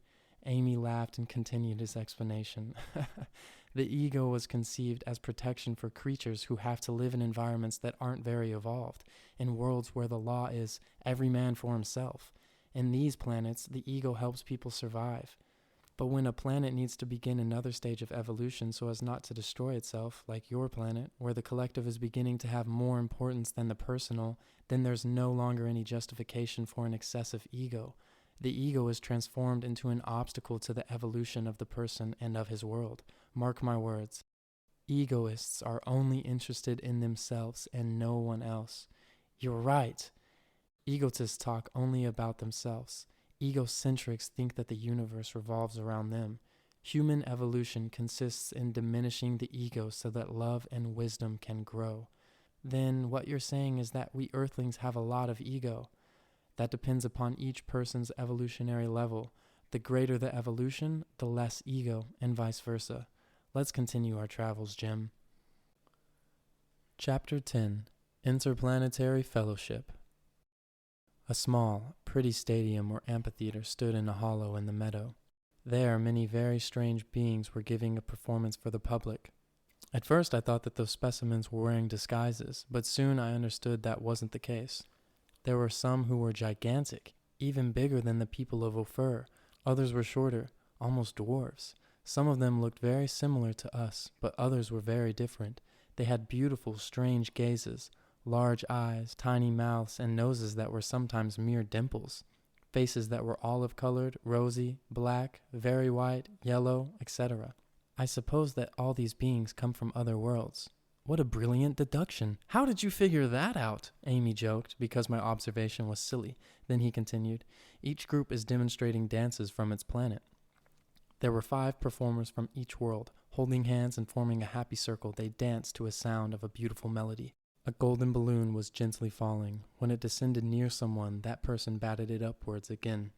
While it was falling, the person who had hit it and the other 4 members of his or her group danced in a harmonious formation to the center of the circle and began a second dance to the rhythm of a new song, which joined the previous one without discord. While this was happening, the rest of the circle continued the general dance, following the rhythm of the first melody. When the balloon reached another group, its members danced to the center of the circle and those of the previous group returned to their place. The main circle was turning slowly. Each time a group finished its act, the spectators applauded very enthusiastically and respectfully. Besides the Opherians watching, there were also spectators from other worlds. Flags decorated the sides of the amphitheater. Many spaceships of various types were parked outside, in a site that had been set aside for them. Others, like ours, remained suspended in the air. Who's winning? I asked. Who's winning what? This looks like a competition to me, isn't it? Competition? Aren't they looking for the group that does it the best? No. Why are they doing it then? To show what they feel, to present a beautiful performance, to expand the ties of friendship, to teach, to have a good time, to enjoy themselves. What about the group that does it better than all the rest? Doesn't it win some sort of prize? No one's comparing anything. They're learning and having a good time. On Earth, the best are given prizes. And with that system, those who come in last are humiliated and the winners' egos grow, Amy said, smiling. It's hard, but you have to be tough if you want to win. To win, once again, to be more than others are. Competition, selfishness, division. Is competition bad? You must compete against yourself, better yourself, and not compete against your brothers and sisters. Those things do not exist in fraternal, evolved worlds because competition carries the seed of division, war, and destruction. I don't think it's so bad. I'm talking about healthy competition, sports. But with caveman criteria, wars have started over a soccer game. People sometimes even kill each other in stadiums on Earth. What you're seeing here is healthy, sporting, and artistic. It looks like a kid's game on my planet. Yes. Children's circle games. They represent union, fellowship. What does the symbol on your chest mean? It represents elevated, limitless love, a love that transcends borders. Something like the universal love that we were talking about a while ago? That's it exactly, he exclaimed, very happy. That's the sort of love that's closest to God's love. What about personal love? That's the point of departure towards universal love. We continued watching the performance while Amy explained. Each movement that they make has a meaning. It forms part of a language. How pretty. I'd like for my grandma to see this. By the way, what time is it on Earth? Your grandma has 4 hours of insomnia left. Can we see her from here too? Yes. Even though we're in another world? Of course. We can do it by means of the network of satellites that we have in orbit on Earth. Wait just a minute. He adjusted the controls on a screen and my planet appeared, seen from a great height. Then we saw my grandma sleeping. How marvelous! Can we see the entire universe? Don't fly so high. It seems to me that you don't know how large the universe is. You're right, I don't, I confessed. We know about some millions of galaxies, the closest ones. The others we see from a distance, and any further than that, well, we don't know what's out there. But this screen is a lot of fun. Millions of galaxies are enough, aren't they? We both laughed.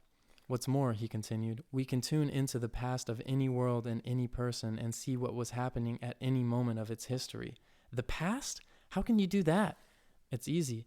Everything that happens in the universe, everything that each of creation's creatures has done at any given moment is recorded forever. I swallowed hard. Everything? Everything. And in many different ways. I'll show you one of them. That golden balloon that's floating there receives its light from the sun. The light bounces off the balloon and reaches our eyes. Other rays go off into space. They travel through space eternally. If we capture that light at any point of its trajectory and amplify it, we will be seeing the balloon as it was in the past. Incredible! Later I can show you Napoleon, Julius Caesar, Jesus, Lincoln, Buddha, Plato, Muhammad, Moses, in action. Really? And even you a few years ago. I remembered some of the bad things that I'd rather forget. Well, that's not really necessary, Amy. He laughed at me. Childish pranks aren't evil, Jim. Don't blame yourself too much. Don't worry. Pay attention to this world. I want you to know a little more about Ofer. We began to ascend behind that amphitheater. A shining, rapid spaceship passed very close to us, signaling us with its lights. Our spaceship did the same while Amy smiled mischievously. Who's that? A friend of yours? That was some happy, amusing people who came here from a world that I visited a long time ago. What did those signals with the lights mean? A greeting, friendship. They were nice to me and we were nice to them. How do you know that? Didn't you feel it? I don't think so.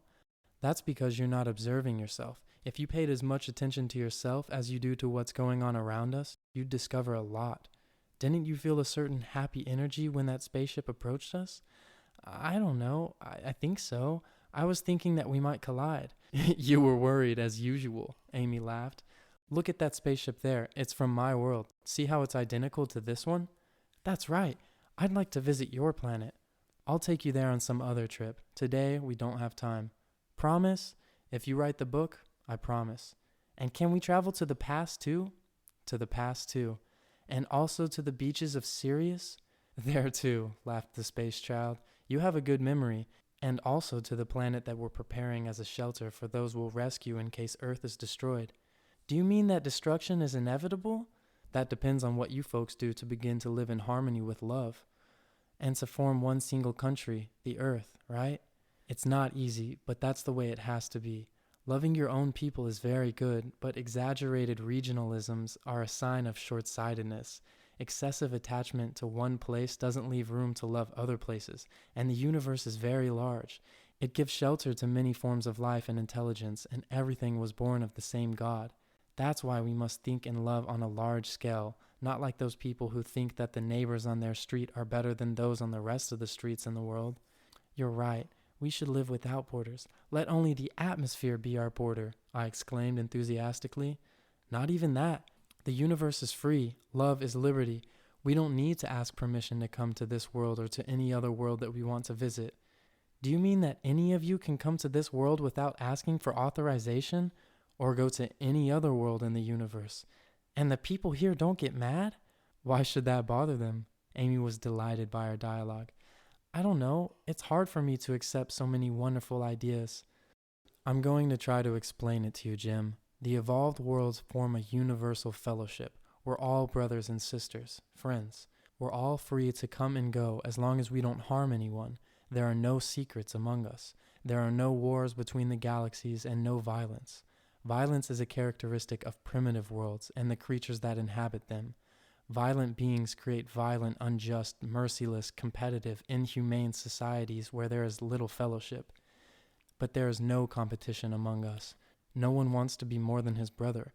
The only thing that we all want is to be better each day and enjoy life wholesomely. But since we love, our greatest happiness comes from serving, helping, cooperating with everyone else. We all have a clear conscience. We love our God and thank Him for giving us our existence and permitting us to enjoy it. This is why we try to live in accord with His laws. Then you people know a lot. Not so much, Jim. It's just that we put the commandments of love into practice, and that's why life is very simple for us, even though we have many scientific advances. If humanity on Earth is successful in surviving, if it is successful in overcoming its selfishness and distrust, we will make ourselves present to help the people of Earth so that they will integrate into the cosmic fellowship and receive scientific and spiritual knowledge, which is going to make life as truly marvelous for them as it is for us. If they are able to do this, life will no longer be a difficult competition for survival, and everyone will begin to achieve happiness.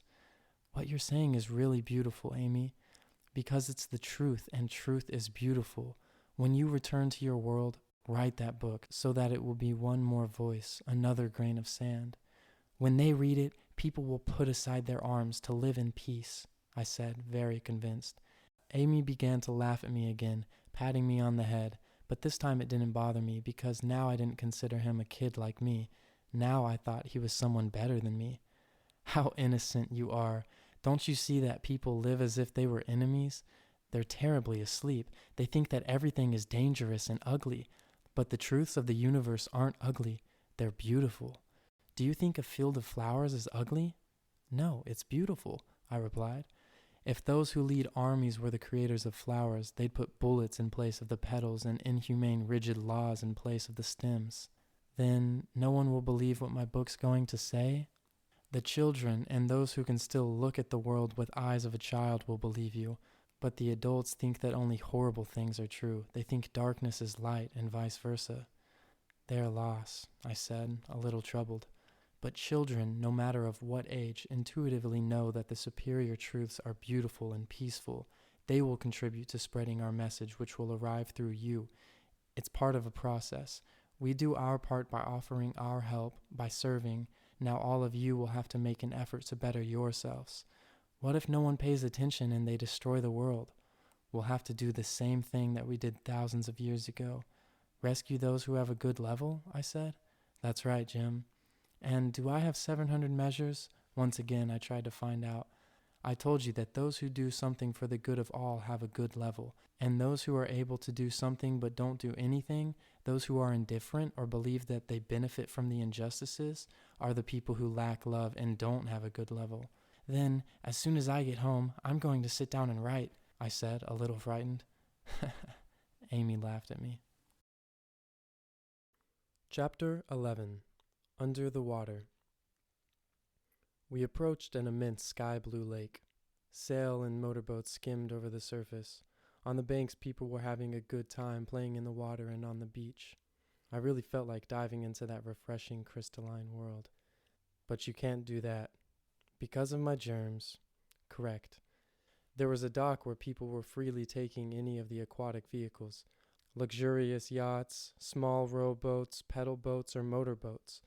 There were also some beautiful transparent spheres of various sizes and all sorts of marine bicycles and motorcycles. Then anyone can take anything here? Of course. I think that most people will choose the luxury yachts. You're wrong. Many people like to row. Others like to play with a little boat, experience the sensation of getting close to the water, get some physical exercise. Why are there so many fun things to do? Is today Sunday? Here, it's Sunday every day. Amy laughed. Some people were taking diving equipment and jumping into the water. What are they doing under the water? Underwater hunting? My question surprised Amy, then he seemed to understand. Hunting? You mean chasing some weaker creature to kill it? No, here no one does anything like that. Love reigns here, Jim. Of course.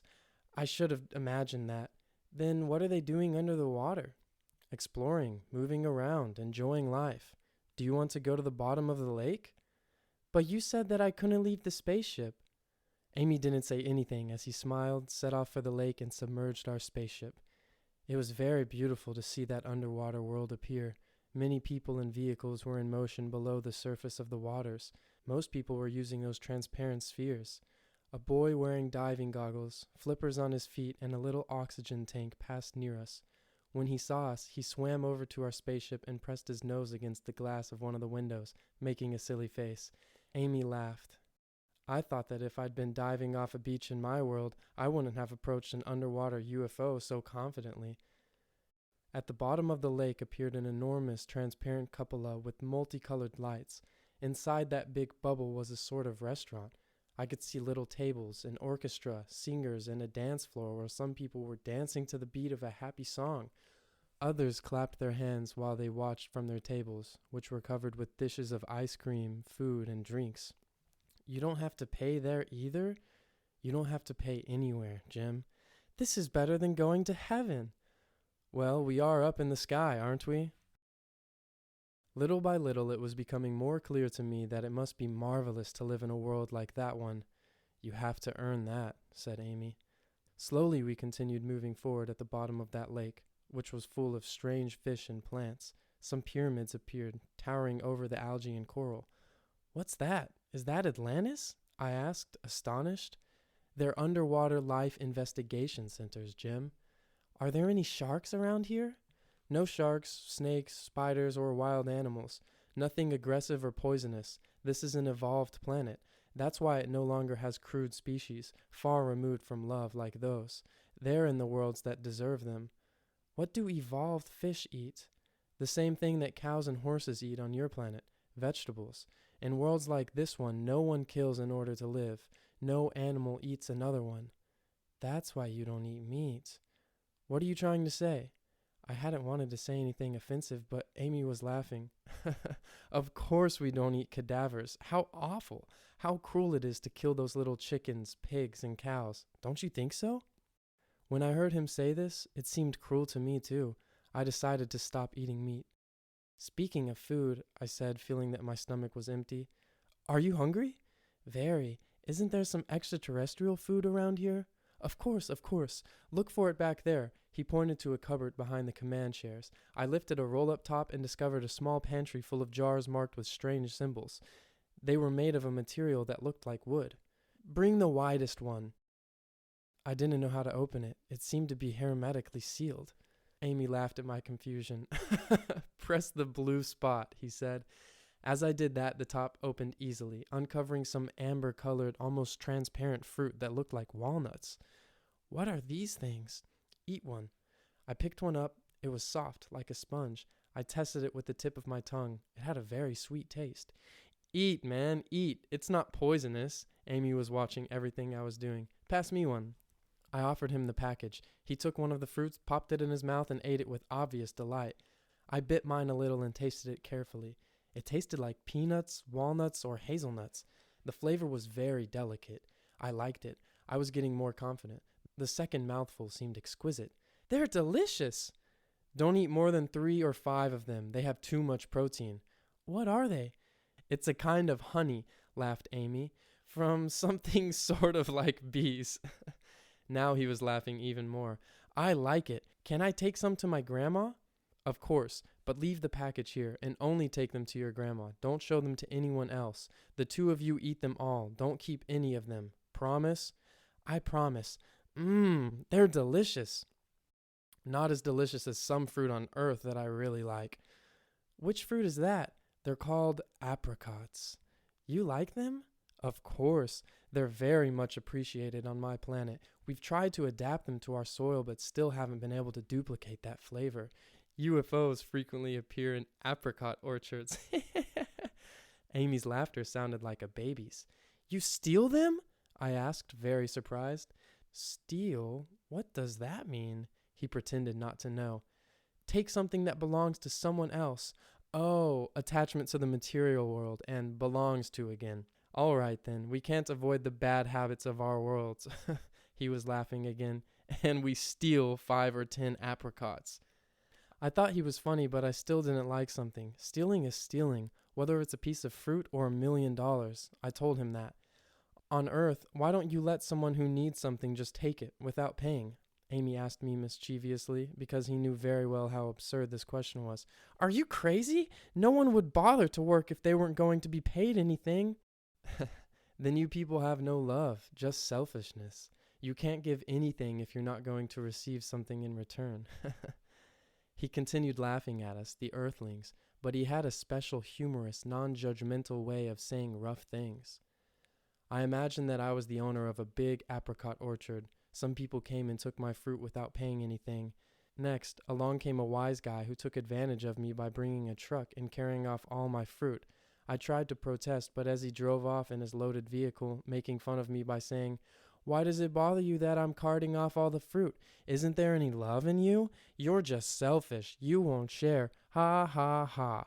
Amy saw all my mental movie and said, "Sheesh, what distrust. In an evolved society, no one takes advantage of anyone. Whatever would that poor man do with his truckload of fruit? Sell the fruit, of course. Nothing is sold. There's no money here." I laughed at my own lack of intelligence. I'd forgotten that money doesn't exist in an evolved world. Of course. Why would he want so much fruit? Fine, but why should I work for nothing? If there's love in you, you're going to be happy to be able to help everyone else. And that way you'll have the right to receive help from others. You can go to your neighbors and take what you need from his field. From the dairy you take milk, from the bakery bread, and so on. And if instead of doing this in an isolated, unorganized manner, society were to organize and transport the products to distribution centers, and if instead of you working, the machines were to do it, no one would do anything. Well, There would always be something to do: supervise the machines, create new, more perfect ones, help those who need us, investigate life and the universe, perfect our world, perfect ourselves, and also enjoy our free time. But there's always someone who wants to take advantage of the situation and not do anything. The wise guy, I asserted, remembering the man from the truck. That person whom you call a wise guy has a low level of evolution, a lot of selfishness, and very little love. Really, he thinks he's smart, shrewd, intelligent, but he's very stupid. With that level, he can't enter the evolved worlds. In those worlds, it's considered a privilege to work more, to be able to serve more. Here, many people are having a good time, but the majority are working in other places, in laboratories, universities, and all those pyramids you saw. Some are on service missions in non-evolved worlds. Others are studying in more advanced worlds so they can return and work here. Life is meant to be happy, to be enjoyed, but the maximum happiness is obtained by serving others. Then, these people are lazy? Amy's laugh told me once again I was wrong. No, that's not it. Even though our work is very useful, we have to rest from time to time. We have to go out and get fresh air, to play, to exercise, to rest our brains, and to think about other things. It's just like recess at school. So, how many hours a day do people work here? Well, each person determines his or her own study and work schedule, depending upon what he or she feels is the best. That made my mouth fall open in surprise. But that's wonderful! He appeared to anticipate what I was about to think and said, and no one here wants to waste time. We enjoy ourselves in places like this for only the amount of time necessary, but we find it more enjoyable to dedicate ourselves to our studies and our jobs. That's why we can sometimes work entire days, as I'm doing right now. You? Working? What work are you doing? It looks to me like we're taking a spin through the universe. Just listening to me made Amy laugh. I'm something like a teacher or a messenger. It's almost the same thing. It didn't seem like the same thing to me. Just then I saw two teenagers forcing open a window of an underwater pyramid, intending to go in and steal something. Amy knew what I was thinking and laughed. They're cleaning windows. You always have crime on your mind, man. What are the police like here? Police? What for? To take care of things, prevent bad people from... What bad people? Aren't there bad people here? Well, no one is perfect, but with 700 measures, with essential information and motivation, and within a system of appropriate social organization, everyone stops harming his or her fellow man. Now no one needs to be bad, and that's why there's no need for police. That's incredible. It's only natural, Jim. When love is allowed to flow, a benign civilization springs up naturally in accord with universal harmony. What is incredible and unnatural is what's happening on Earth, where people kill each other and make each other suffer and don't live together like brothers and sisters. Too much ego. You're right, Amy. Now that I think about it, it seems impossible to me that someday we'll be living on Earth the way you guys live. For us, killing is almost commonplace, and in some places, if you don't want to go to war, they kill you or they put you in prison. In movies, we see thousands of crimes and other cruelties, even in animated cartoons for kids. That's why we children play at killing each other. We're bad. Don't be so hard on yourself, Jim. It's not your fault if the movies and television of your world serve to distort people's thinking instead of serving to make them grow as human beings and to help create a better world. That's just it. We lack love. Me too. There are people I don't like. I thought about a classmate of mine who's always so serious. Whenever you're playing or enthusiastic about something, just one look from this guy and there goes all your fun out the window. I also thought about another kid in my class who thinks he's a saint.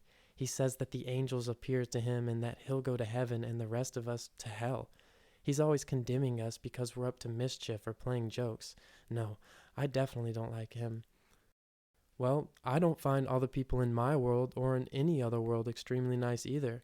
But just because someone doesn't seem so nice to me doesn't mean that I'm going to stop feeling any kind of affection for that person, or that I could harm him or her in any way, he explained, looking at me with a smile. I wouldn't do anything to harm either of those wet blankets either, but don't ask me to live with either of them. In worlds like this one, or in mine, inhabited by people with around 1,000 measures, there are souls that are not very attracted to each other, but they don't reject each other either.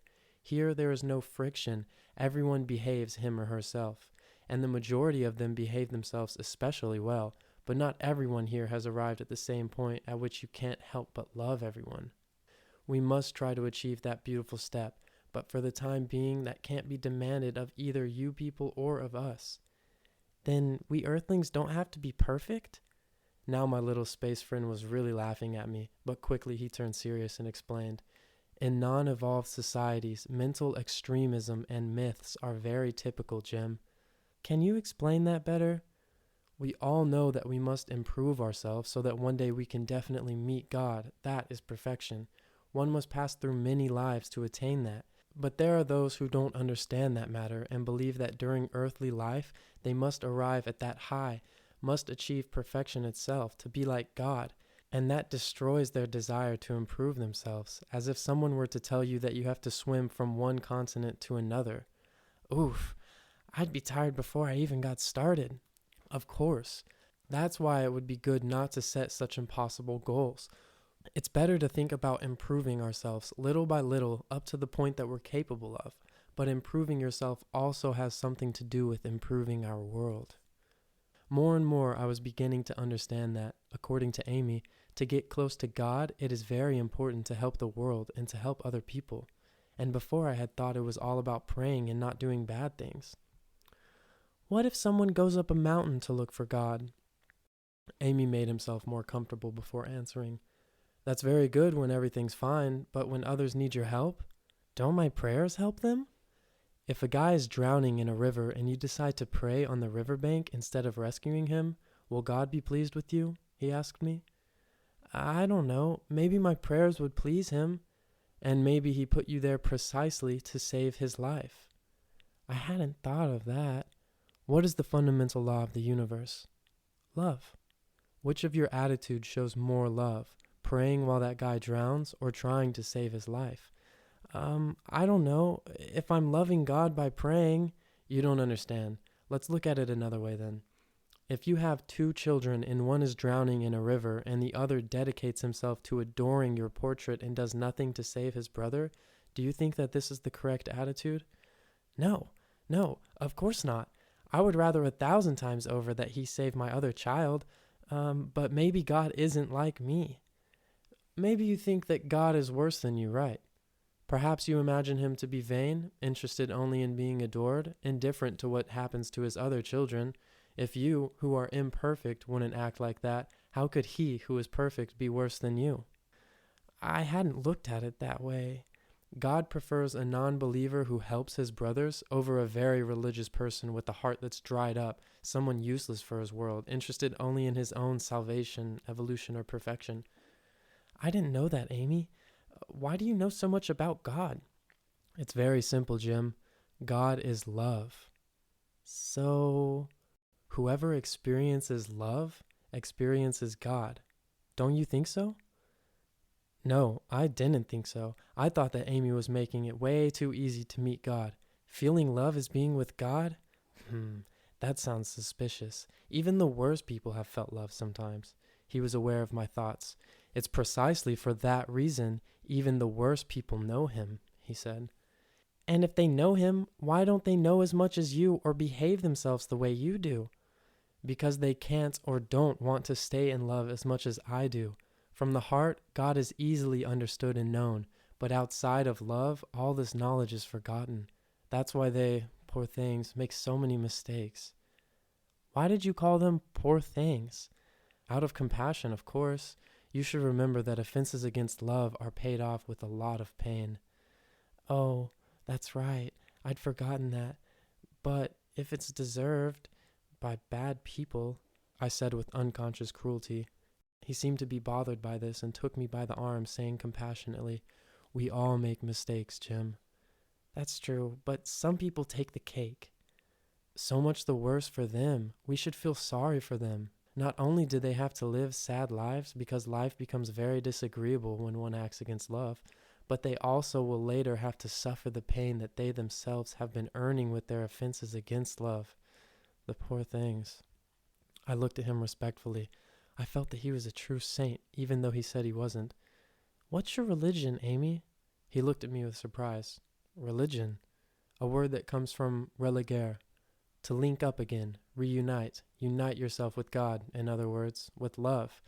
I'm not disunited. I live united to God, Jim, because my heart is always in love. The way he said that was so beautiful and pleasing to me that it made me feel love too. You're right, Amy. That's the best belief. Which one, Jim? Well, the one that says love is the fundamental law of the universe. The fundamental law of the universe. But that's not a belief, it's a law.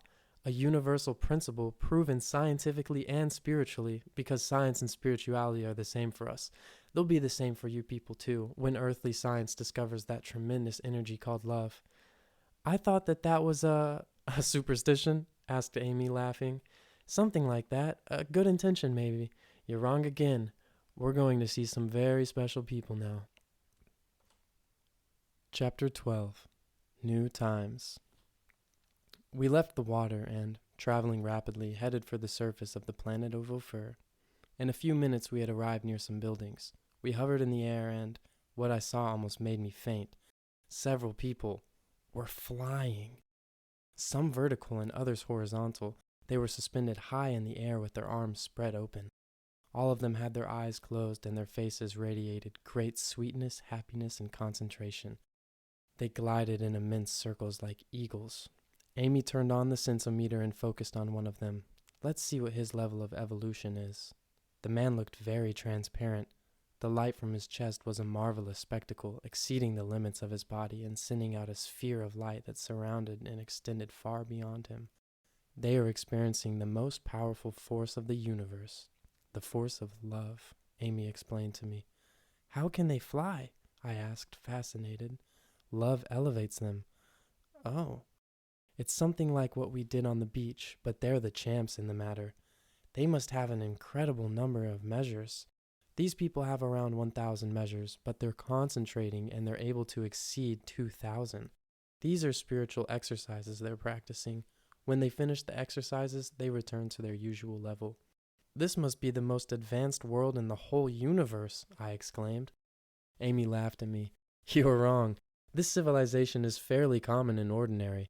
There are planets inhabited by persons who have around 1,500 measures, and still others where people have 2,000, 3,000, 4,000, and so on.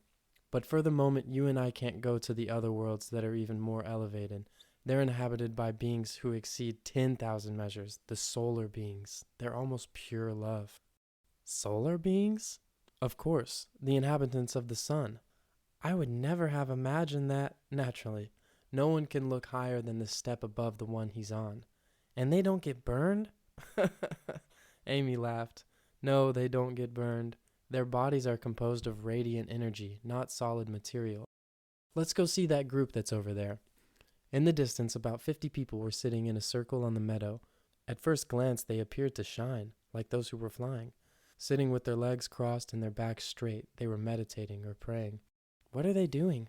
They're sending something like telepathic messages to less evolved worlds in the galaxy. But these messages can't be received only with the mind alone.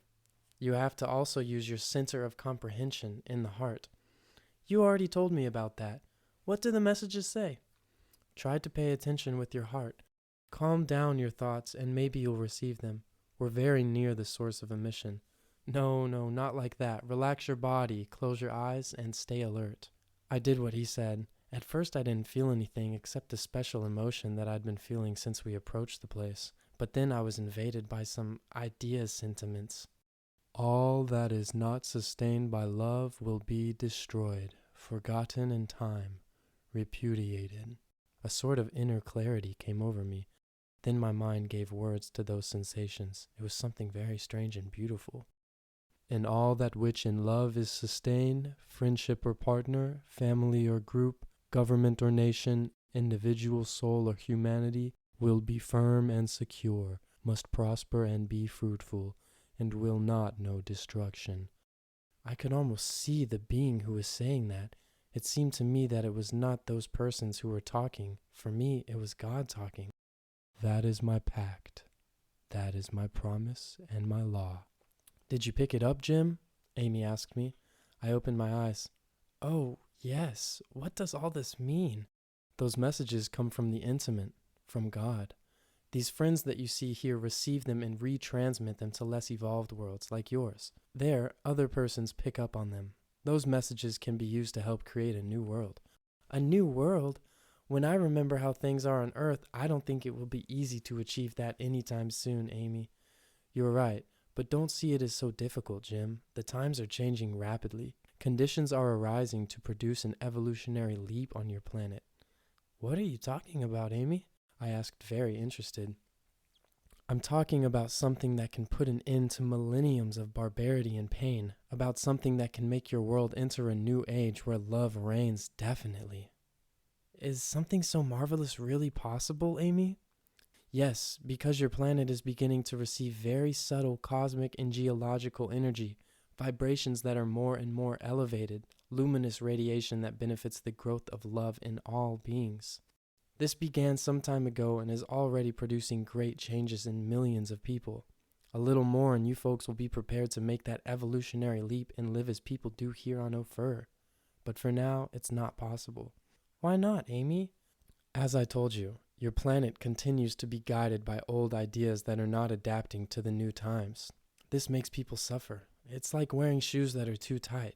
But beings were born to be happy, Jim. They were not born to suffer. That's why they instinctively or consciously seek a better world. Haven't you noticed that lately on Earth, everyone is talking about love a lot? Yes, Amy, that's true. It's talked about a lot, even though it's not practiced very much. But every day, more and more people try to elevate their level and live with more love. Your world is changing rapidly. The change is going on day by day. So just like those big dinosaurs who couldn't stand the increase of elevated vibrations and disappeared, very soon those internal monsters that oppose the reign of love will disappear from people's hearts. Really? Very soon? Have faith and hope, Jim. The universe is conspiring in favor of love these days. At great speed we left that place, which was impregnated with such beautiful spiritual vibrations. How many hours have we been in this spaceship, Amy? About 6. How strange. I feel as though we've been here much longer. It seems like such a long time ago since I got into the spaceship on the beach. I told you that time stretches. Let's go to the movies. Look down there. We had arrived in the nocturnal area of the planet of Ofer, but everything was well lit by a multitude of artificial light sources in the meadows and the buildings. I observed something like an outdoor movie theater with many spectators. The screen was a crystal plate. On it, you could see the play of colored images, forms, and shapes to the beat of gentle music. In front of the screen, there was a special seat, one that stood out from the rest. There sat a woman with something on her head that looked like a helmet. She remained there with her eyes closed, concentrating very hard. What's all this about, Amy? Whatever she imagines appears on the screen. It's a movie theater that doesn't need cameras or projectors. But that's just too wonderful, I exclaimed. Technology, said Amy. Simple technology. The woman finished her presentation and a man took her place while the audience applauded. Another sort of music began to play. On the screen, some stylized birds appeared which flew to the beat of the melody over places made of crystal and of gigantic precious stones. That was very beautiful. It looked like an animated film. We remained silently contemplating that extraterrestrial wonder for a long time. Next came a boy who presented the story of love between him and a girl from another world. It took place on diverse, strange planets. The images, less precise than the ones in the previous spectacles, sometimes vanished completely. I asked what was causing that. He's a child. He doesn't have an adult's power of concentration yet, but he does it very well for his age. Are they also imagining the music? Not both the images and the music at the same time, not in this world at least. But there are other worlds where people can achieve such feats. Nevertheless, here in Ofer, concert halls exist where the artist simply imagines the music and the audience listens to it. Would you like to go to an amusement park? Of course. We arrived in a fantasy world with every sort of entertainment. Gigantic roller coasters, places where people could levitate and do pirouettes in the air while they were dying laughing. Imitations of fabulous places and fantastic creatures. The greater the evolution, the more one is like a child, Amy explained to me. In these worlds, we have many places like this. An advanced soul is the soul of a child. We need play, fantasy, creation. It's because we have a tendency to try to imitate God. Does God play, Amy? That's what God does the most, Jim. On another trip, I'll show you how the galaxies move in the cosmos. It's a beautiful dance. There's no game, fantasy, or creation greater than the universe, whose creator is love. We were talking about God, Amy, not love. Love is God. In our languages, we have a single word to refer to the creator, to the divinity, to God. The word is love, and we write it with a capital letter. You people will do the same someday. I'm realizing more and more how important love is. And you still don't know very much. Let's go. We've finished our visit to Ofer, this world that lives as you people could start living tomorrow if you really had the intention to grow as human beings and as humanity. We would teach you all the rest. Where are we going now? To a world that neither you nor I can attain yet. We can only visit it briefly with a noble intention, like this one. No one there has less than 2,000 measures. It will take us a few minutes to get situated in that place. I'm going to use that time to tell you some more things. Amy adjusted the controls, the spaceship vibrated gently, the stars appeared to stretch out, and on the other side of the windows appeared the mist that indicated we were going towards a distant world. Chapter 13. A Blue Princess. You said that there are people you find difficult to love, right, Jim? Yes. Is it bad not to love? Of course, I replied. Why? Because you said that love is the principal, fundamental, and all that. Forget what I told you. Let's suppose that I'm fooling you, or that I'm mistaken. Imagine a universe without love. I began to imagine worlds where no one loved anyone. Everyone was cold and egocentric because without love there's no break on the ego, as Amy has said. Everyone struggled against everyone else and they all destroyed each other. I remembered the energy that he had mentioned, that energy which was capable of producing a cosmic catastrophe. I imagined a guy who was very powerful but was an unfeeling fanatic, or who had an ego that was out of control to the point that his own destruction didn't matter to him. I imagined him pushing the button just for vengeance. Galaxies were exploding in a chain reaction. If there were no love, the universe wouldn't exist anymore, I deduced. Then could we say that love builds and the lack of love destroys? I think so. Who created the universe? God. If love builds and God built the universe, is there love in God? Of course. There appeared to me the image of a shining, marvelous being who created galaxies, worlds, stars. Try to leave off the beard again, Amy laughed. It was true. Once again, I had imagined him with the beard and a human face, but now he was in the middle of the universe instead of in the clouds. Then we could say that God has much love. Of course, I said. Well then, why did God create the universe? I thought for a long time and couldn't think of an answer. Then I protested. Don't you think I'm too young to answer that question? Amy paid no attention to what I said. Why are you going to take those walnuts to your grandmother? So that she can taste them. She's going to like them. Do you want her to like them? Of course. Why? So that she likes them. So that she'll be happy.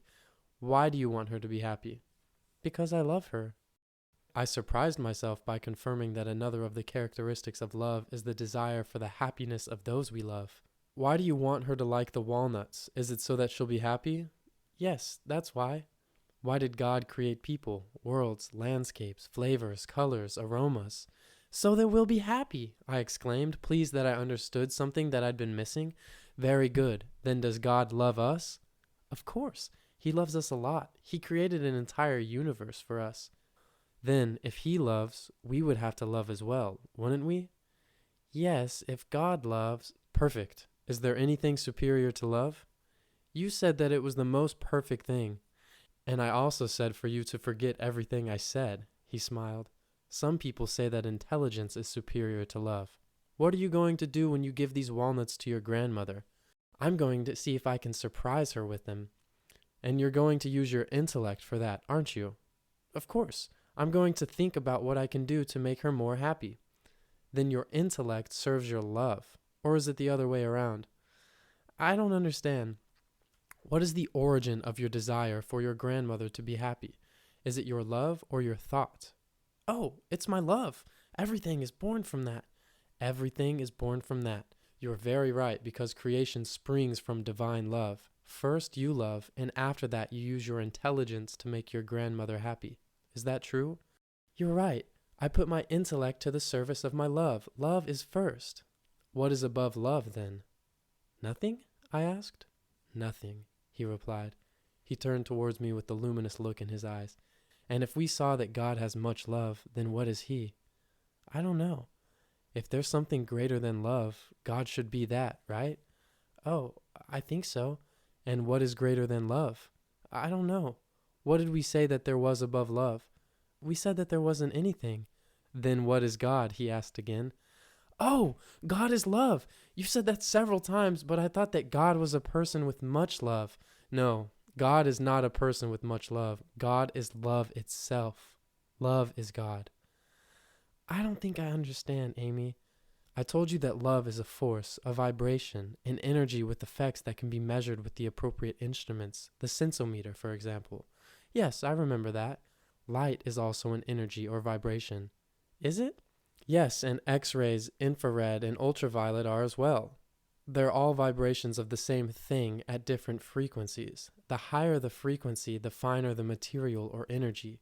A rock and a thought are the same thing, vibrating at different frequencies. What is this thing you keep talking about? Love. Really? Really, everything is love. Everything is God. Then God created the universe with pure love? God created is one way of saying it. The truth is that God transformed into the universe, into rock, into you and into me, into star and into cloud. Then I am God? Amy smiled kindly and said, a drop of seawater cannot say that it's the sea, even though it's composed the same. You are made of the same substance as God. You are love, but vibrating at a frequency that's not very high. Evolution consists of the elevation of your frequency of vibration. That allows us little by little to recognize and regain our true identity. Love. Elevation of our frequency? Hate is a very low vibration. Love is a very high vibration. Oh, point to yourself. I don't understand what you mean, Amy. When you say me, where do you point? At what part of your body? Point to yourself saying me. I pointed to the center of my chest, saying me. Why didn't you point to the tip of your nose, for example, or your forehead, or your throat? I thought it was funny to imagine myself pointing to any other place than my chest. I don't know why I pointed to myself there, I said, laughing. Because that's where you really are. You are love and you have your dwelling place in your heart. Your head is a kind of periscope, like in a submarine. It serves you so that you, he pointed at my chest, can perceive the exterior. It's a periscope with a computer in its interior, your brain. With it, you understand how things of the world are and you organize your body's function. Your extremities serve you to take you from one place to another and manipulate objects, but you are here. Once again, he touched a point in the center of my chest. You are love. Whatever act you perform against love, then, is an act against yourself and against God, who is love. That's also why the fundamental law of the universe is love. That's also why love is always the maximum human possibility. And lastly, that's why the name of God is love. Spirituality, therefore, consists of experiencing and giving love. That is the way I understand and practice the things of God, Jim. That makes everything much clearer to me, Amy. Thanks. A rosy color appeared in the windows. We've arrived, Jim. Look out the window. The interior of the spaceship was bathed by the soft color of that rosy sky, closer to lilac. I felt full of reverent spirituality. My brain stopped working the usual way, but it's hard for me to explain how my consciousness was changing. I began to feel that I wasn't really myself, that it wasn't the me that I am now. I stopped considering myself an earth child. Suddenly I had converted into much more than that, as if, ever since I was born, I had forgotten my true identity, as if I had been dreaming that I was a boy called Jim, and as if suddenly I had recovered my memory. I felt that somehow I had already lived what I was living then, that neither the world nor that moment were unknown to me. Amy and the spaceship disappeared. I was alone, arriving from a great distance for a meeting that had been expected for a long time. I floated down the rosy, shiny clouds. There was no sun there. Everything was too soft. An idyllic landscape appeared. Some birds that looked like swans glided across a rosy lagoon. Maybe they were white, but that lilac sky tinted everything. Around the lake were grasses and reeds in different shades of green, orange, and rosy yellow. In the distance, I could see the surrounding rolling hills covered with foliage and with flowers that looked like small, brilliant gems of diverse colors and tones. Various shades of pink and lilac also tinted the clouds. I didn't know if I was inside that landscape or if the landscape was inside me, or maybe we formed a single unit. But what surprises me most of all when I think about it today, although it didn't attract the attention of my other mind at the time, is that foliage sang. The grasses and flowers rocked back and forth while sounding musical notes to the rhythm of their movements. Others rocked in a different direction, emitting notes that were distinct from the first set. Those creatures had consciousness. The reeds, grasses, and flowers sang and rocked back and forth around me and in the nearby hills. Together they produced the most marvelous concert that I've ever heard, the concert of life in a superior world. Floating, I passed over the bank of the waters. I didn't need to move my legs to advance forward. A pair of swans with several young looked at me politely and respectfully from behind their blue masks. They greeted me by elegantly dipping their long necks. I returned the greeting with an affectionate, slight bow. The parents told the young swans to greet me as well. I think they communicated by a mental order or by a slight movement. The young obeyed, also bending their necks, although they didn't do it as elegantly and harmoniously as their parents had done. For a moment they lost their balance, but then they regained it and shook their little tails nervously, continuing their advance across the lagoon with an infantile arrogance that made me feel tenderness towards them. I responded to them affectionately, feigning great pomp. I continued moving forward, floating towards the meeting place. I had had a date for all eternity. I was going to meet her. In the distance appeared a sort of pagoda or pergola floating near the bank of the lagoon. It had a Japanese-style roof fastened with thin reeds. Intertwining rosy leaves and blue flowers climbed up the reeds and formed the walls of the pagoda. Upon the polished wooden floor there were cushions with wide, colored fringe, small adornments like bronze or gold incense burners, and cages for some colored insects that looked like crickets hung from the ceiling. She was seated serenely upon the cushions. I felt close to her, immensely close. Nevertheless, it would be the first time that we were going to meet. We did not look each other in the eyes. We wanted to prolong the next few moments. There was no need to hurry. We had already been waiting for so many millenniums. I bowed and she responded subtly with a slight movement of her hand. I entered and we communicated, but not with words. Words would have been too vulgar, too out of harmony with that world and with that meeting which was so desired.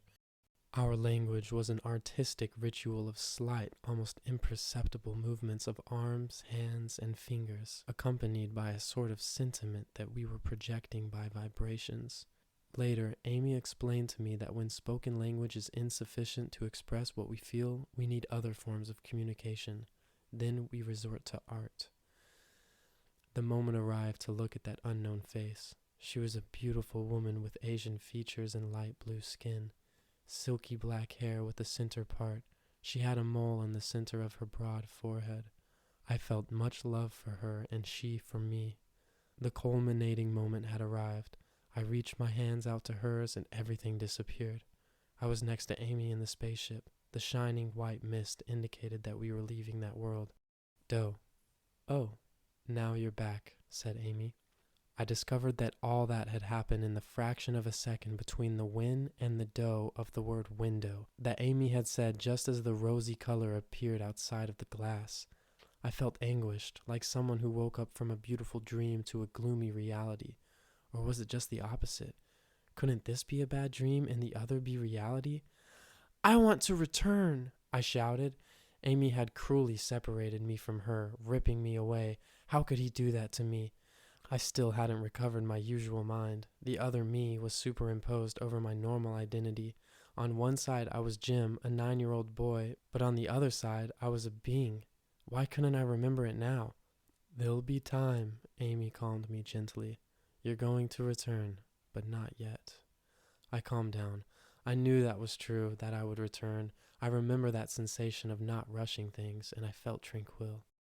Little by little, I was returning to normal, but I would never be the same again. I was Jim, but only momentarily. On the other side, I was much more than Jim. I had just discovered a dimension of myself that is beyond external appearance and beyond time.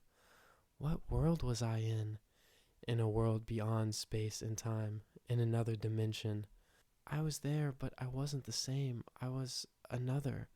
You saw your future, what you will be when you complete your evolution to a certain limit, 2,000 measures more or less. When will that be? Several lives from now. How is it possible to see the future? It's all written. God's novel is already written. You just skipped ahead some pages, that's all. It was necessary. It's a little stimulus so that you will definitely renounce the idea that everything ends when you stop breathing, and so that you'll write about it and others will find out. Who was that woman? I feel that we love each other, even now. God will put her by your side many times. Sometimes you will recognize her, sometimes you won't.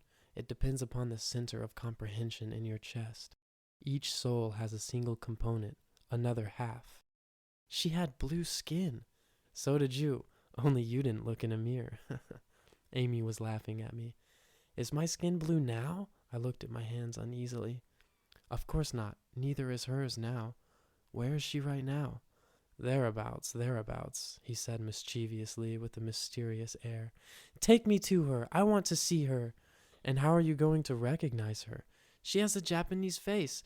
Even though I don't remember her features, she has a mole on her forehead. I'm telling you that she doesn't look like that now, just as you didn't look like you did in that vision. Amy laughed. Right now, she's an ordinary, average girl. You know her. Do you know who she is? Maybe, but don't be in a hurry, Jim.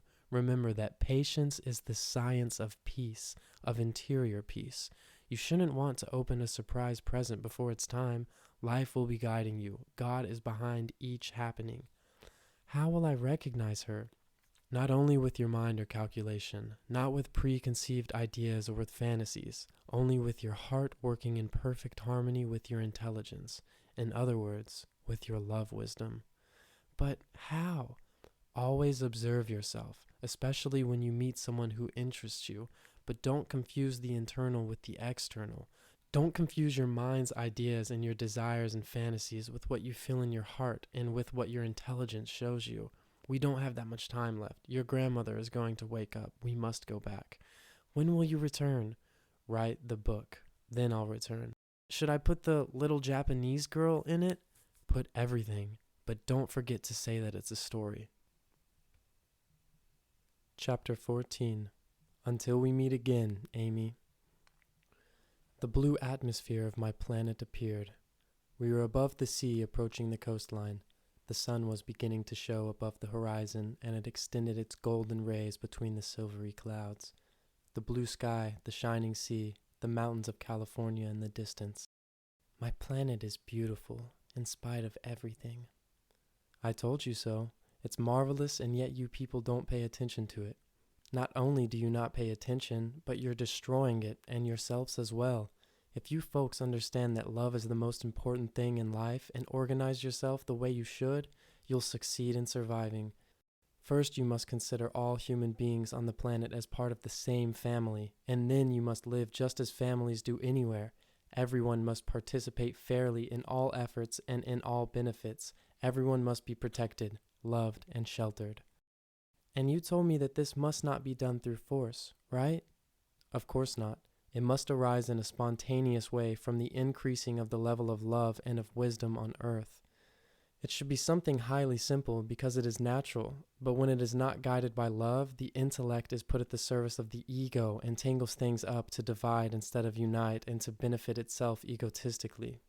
On the other hand, when there is love, everything is diaphanous, transparent, and love is increasing in this world. That's why you should be very optimistic. I'm sleepy again. Come here, I'll give you a new charge, but tonight you have to sleep.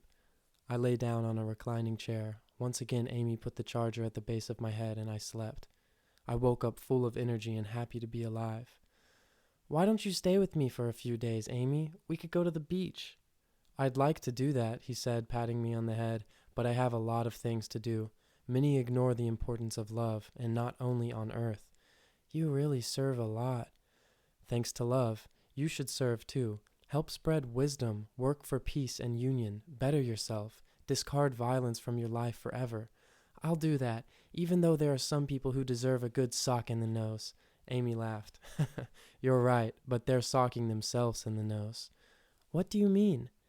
People pay dearly for their offenses against love. If they sow thorns, they can't harvest flowers. I already told you that we reap what we sow. Remember the suffering that's seen in so many places? There are those who suffer accidents, the losses of loved ones, bad luck, so many things. That's the harvest of those who offended love, the love of God. The little coastal town appeared. Amy stopped the spaceship a few yards over the beach. We were invisible.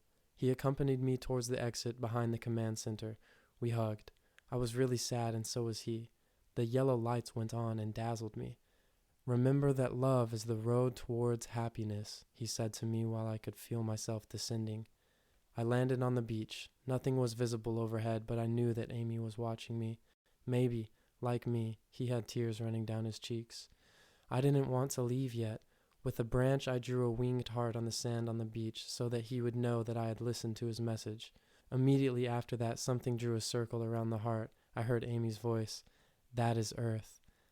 I walked off towards my house. Everything looked so pretty to me. I breathed in the aroma of the sea, caressed the sand, the trees, the flowers. Until then, I had never noticed how beautiful the pathway was. Even the rocks seemed to be vibrating. Before entering my house, I looked towards the sky in the direction of the sea. Nothing there. I felt a little troubled in my chest, but I felt better thinking that soon I would see my grandmother. When I arrived, she was still sleeping. I arranged everything in my bedroom to look as if I were just getting up and went into the bathroom to take a shower. When I came out, my grandmother was standing there. Did you sleep well, sweetheart? Very well, Grandma. How about you? Terrible, Jim. As usual. I didn't sleep a wink all night. I couldn't keep from throwing my arms around her. Grandma, I have a surprise for you. I'll give it to you during breakfast. She made breakfast and served it. I had placed the walnuts on a plate covered by one of the elegant napkins that we use when visitors come. 5 or 6 pieces of fruit were there. Try this, Grandma, I said, offering her the plate. What are they, sweetheart? She asked, finding their appearance strange. They're extraterrestrial walnuts. Try them. They're good. The things you say, child. Let's see. How delicious. What is it? I already told you. Extraterrestrial walnuts. Don't eat more than 3. They have too much protein. She didn't pay attention to what I said and ate them all. Grandma, do you know what the fundamental law of the universe is? I was radiant. I was going to teach her a majestic lesson. Of course, child, she answered. I got ready to correct her error. What is it? Love, of course, Jim, she responded effortlessly.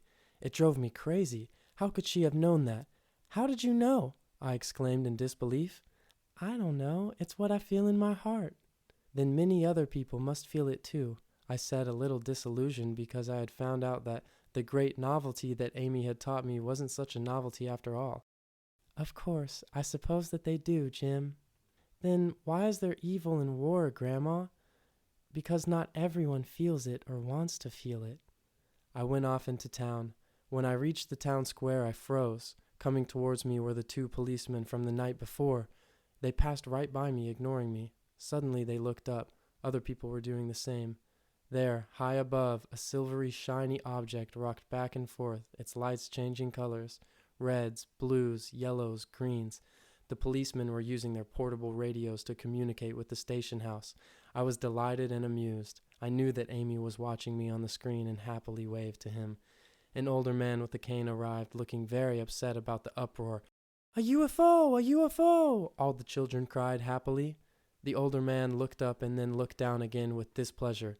Ignorant, superstitious people! That's a weather balloon, a helicopter, a plane. UFOs? How ignorant!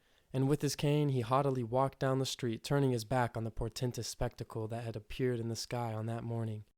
In my ear I heard the voice of Amy, the child of the stars, say, Goodbye, Jim, until we meet again. Goodbye, Amy, I replied emotionally. The UFO disappeared. The next day's newspapers didn't mention the occurrence. It's just that these collective hallucinations have lost their novelty. They're not news anymore. Every day the number of ignorant, superstitious people increases. On the beach of that California seaside resort there's a winged heart engraved on a rock, the same rock where I met Amy. No one knows how it was made. It looks as if the rock melted to form that sign. Anyone who goes out there can see it. But it's hard to climb to that rock, especially for adults. A child is more agile and, above all, much lighter. The end.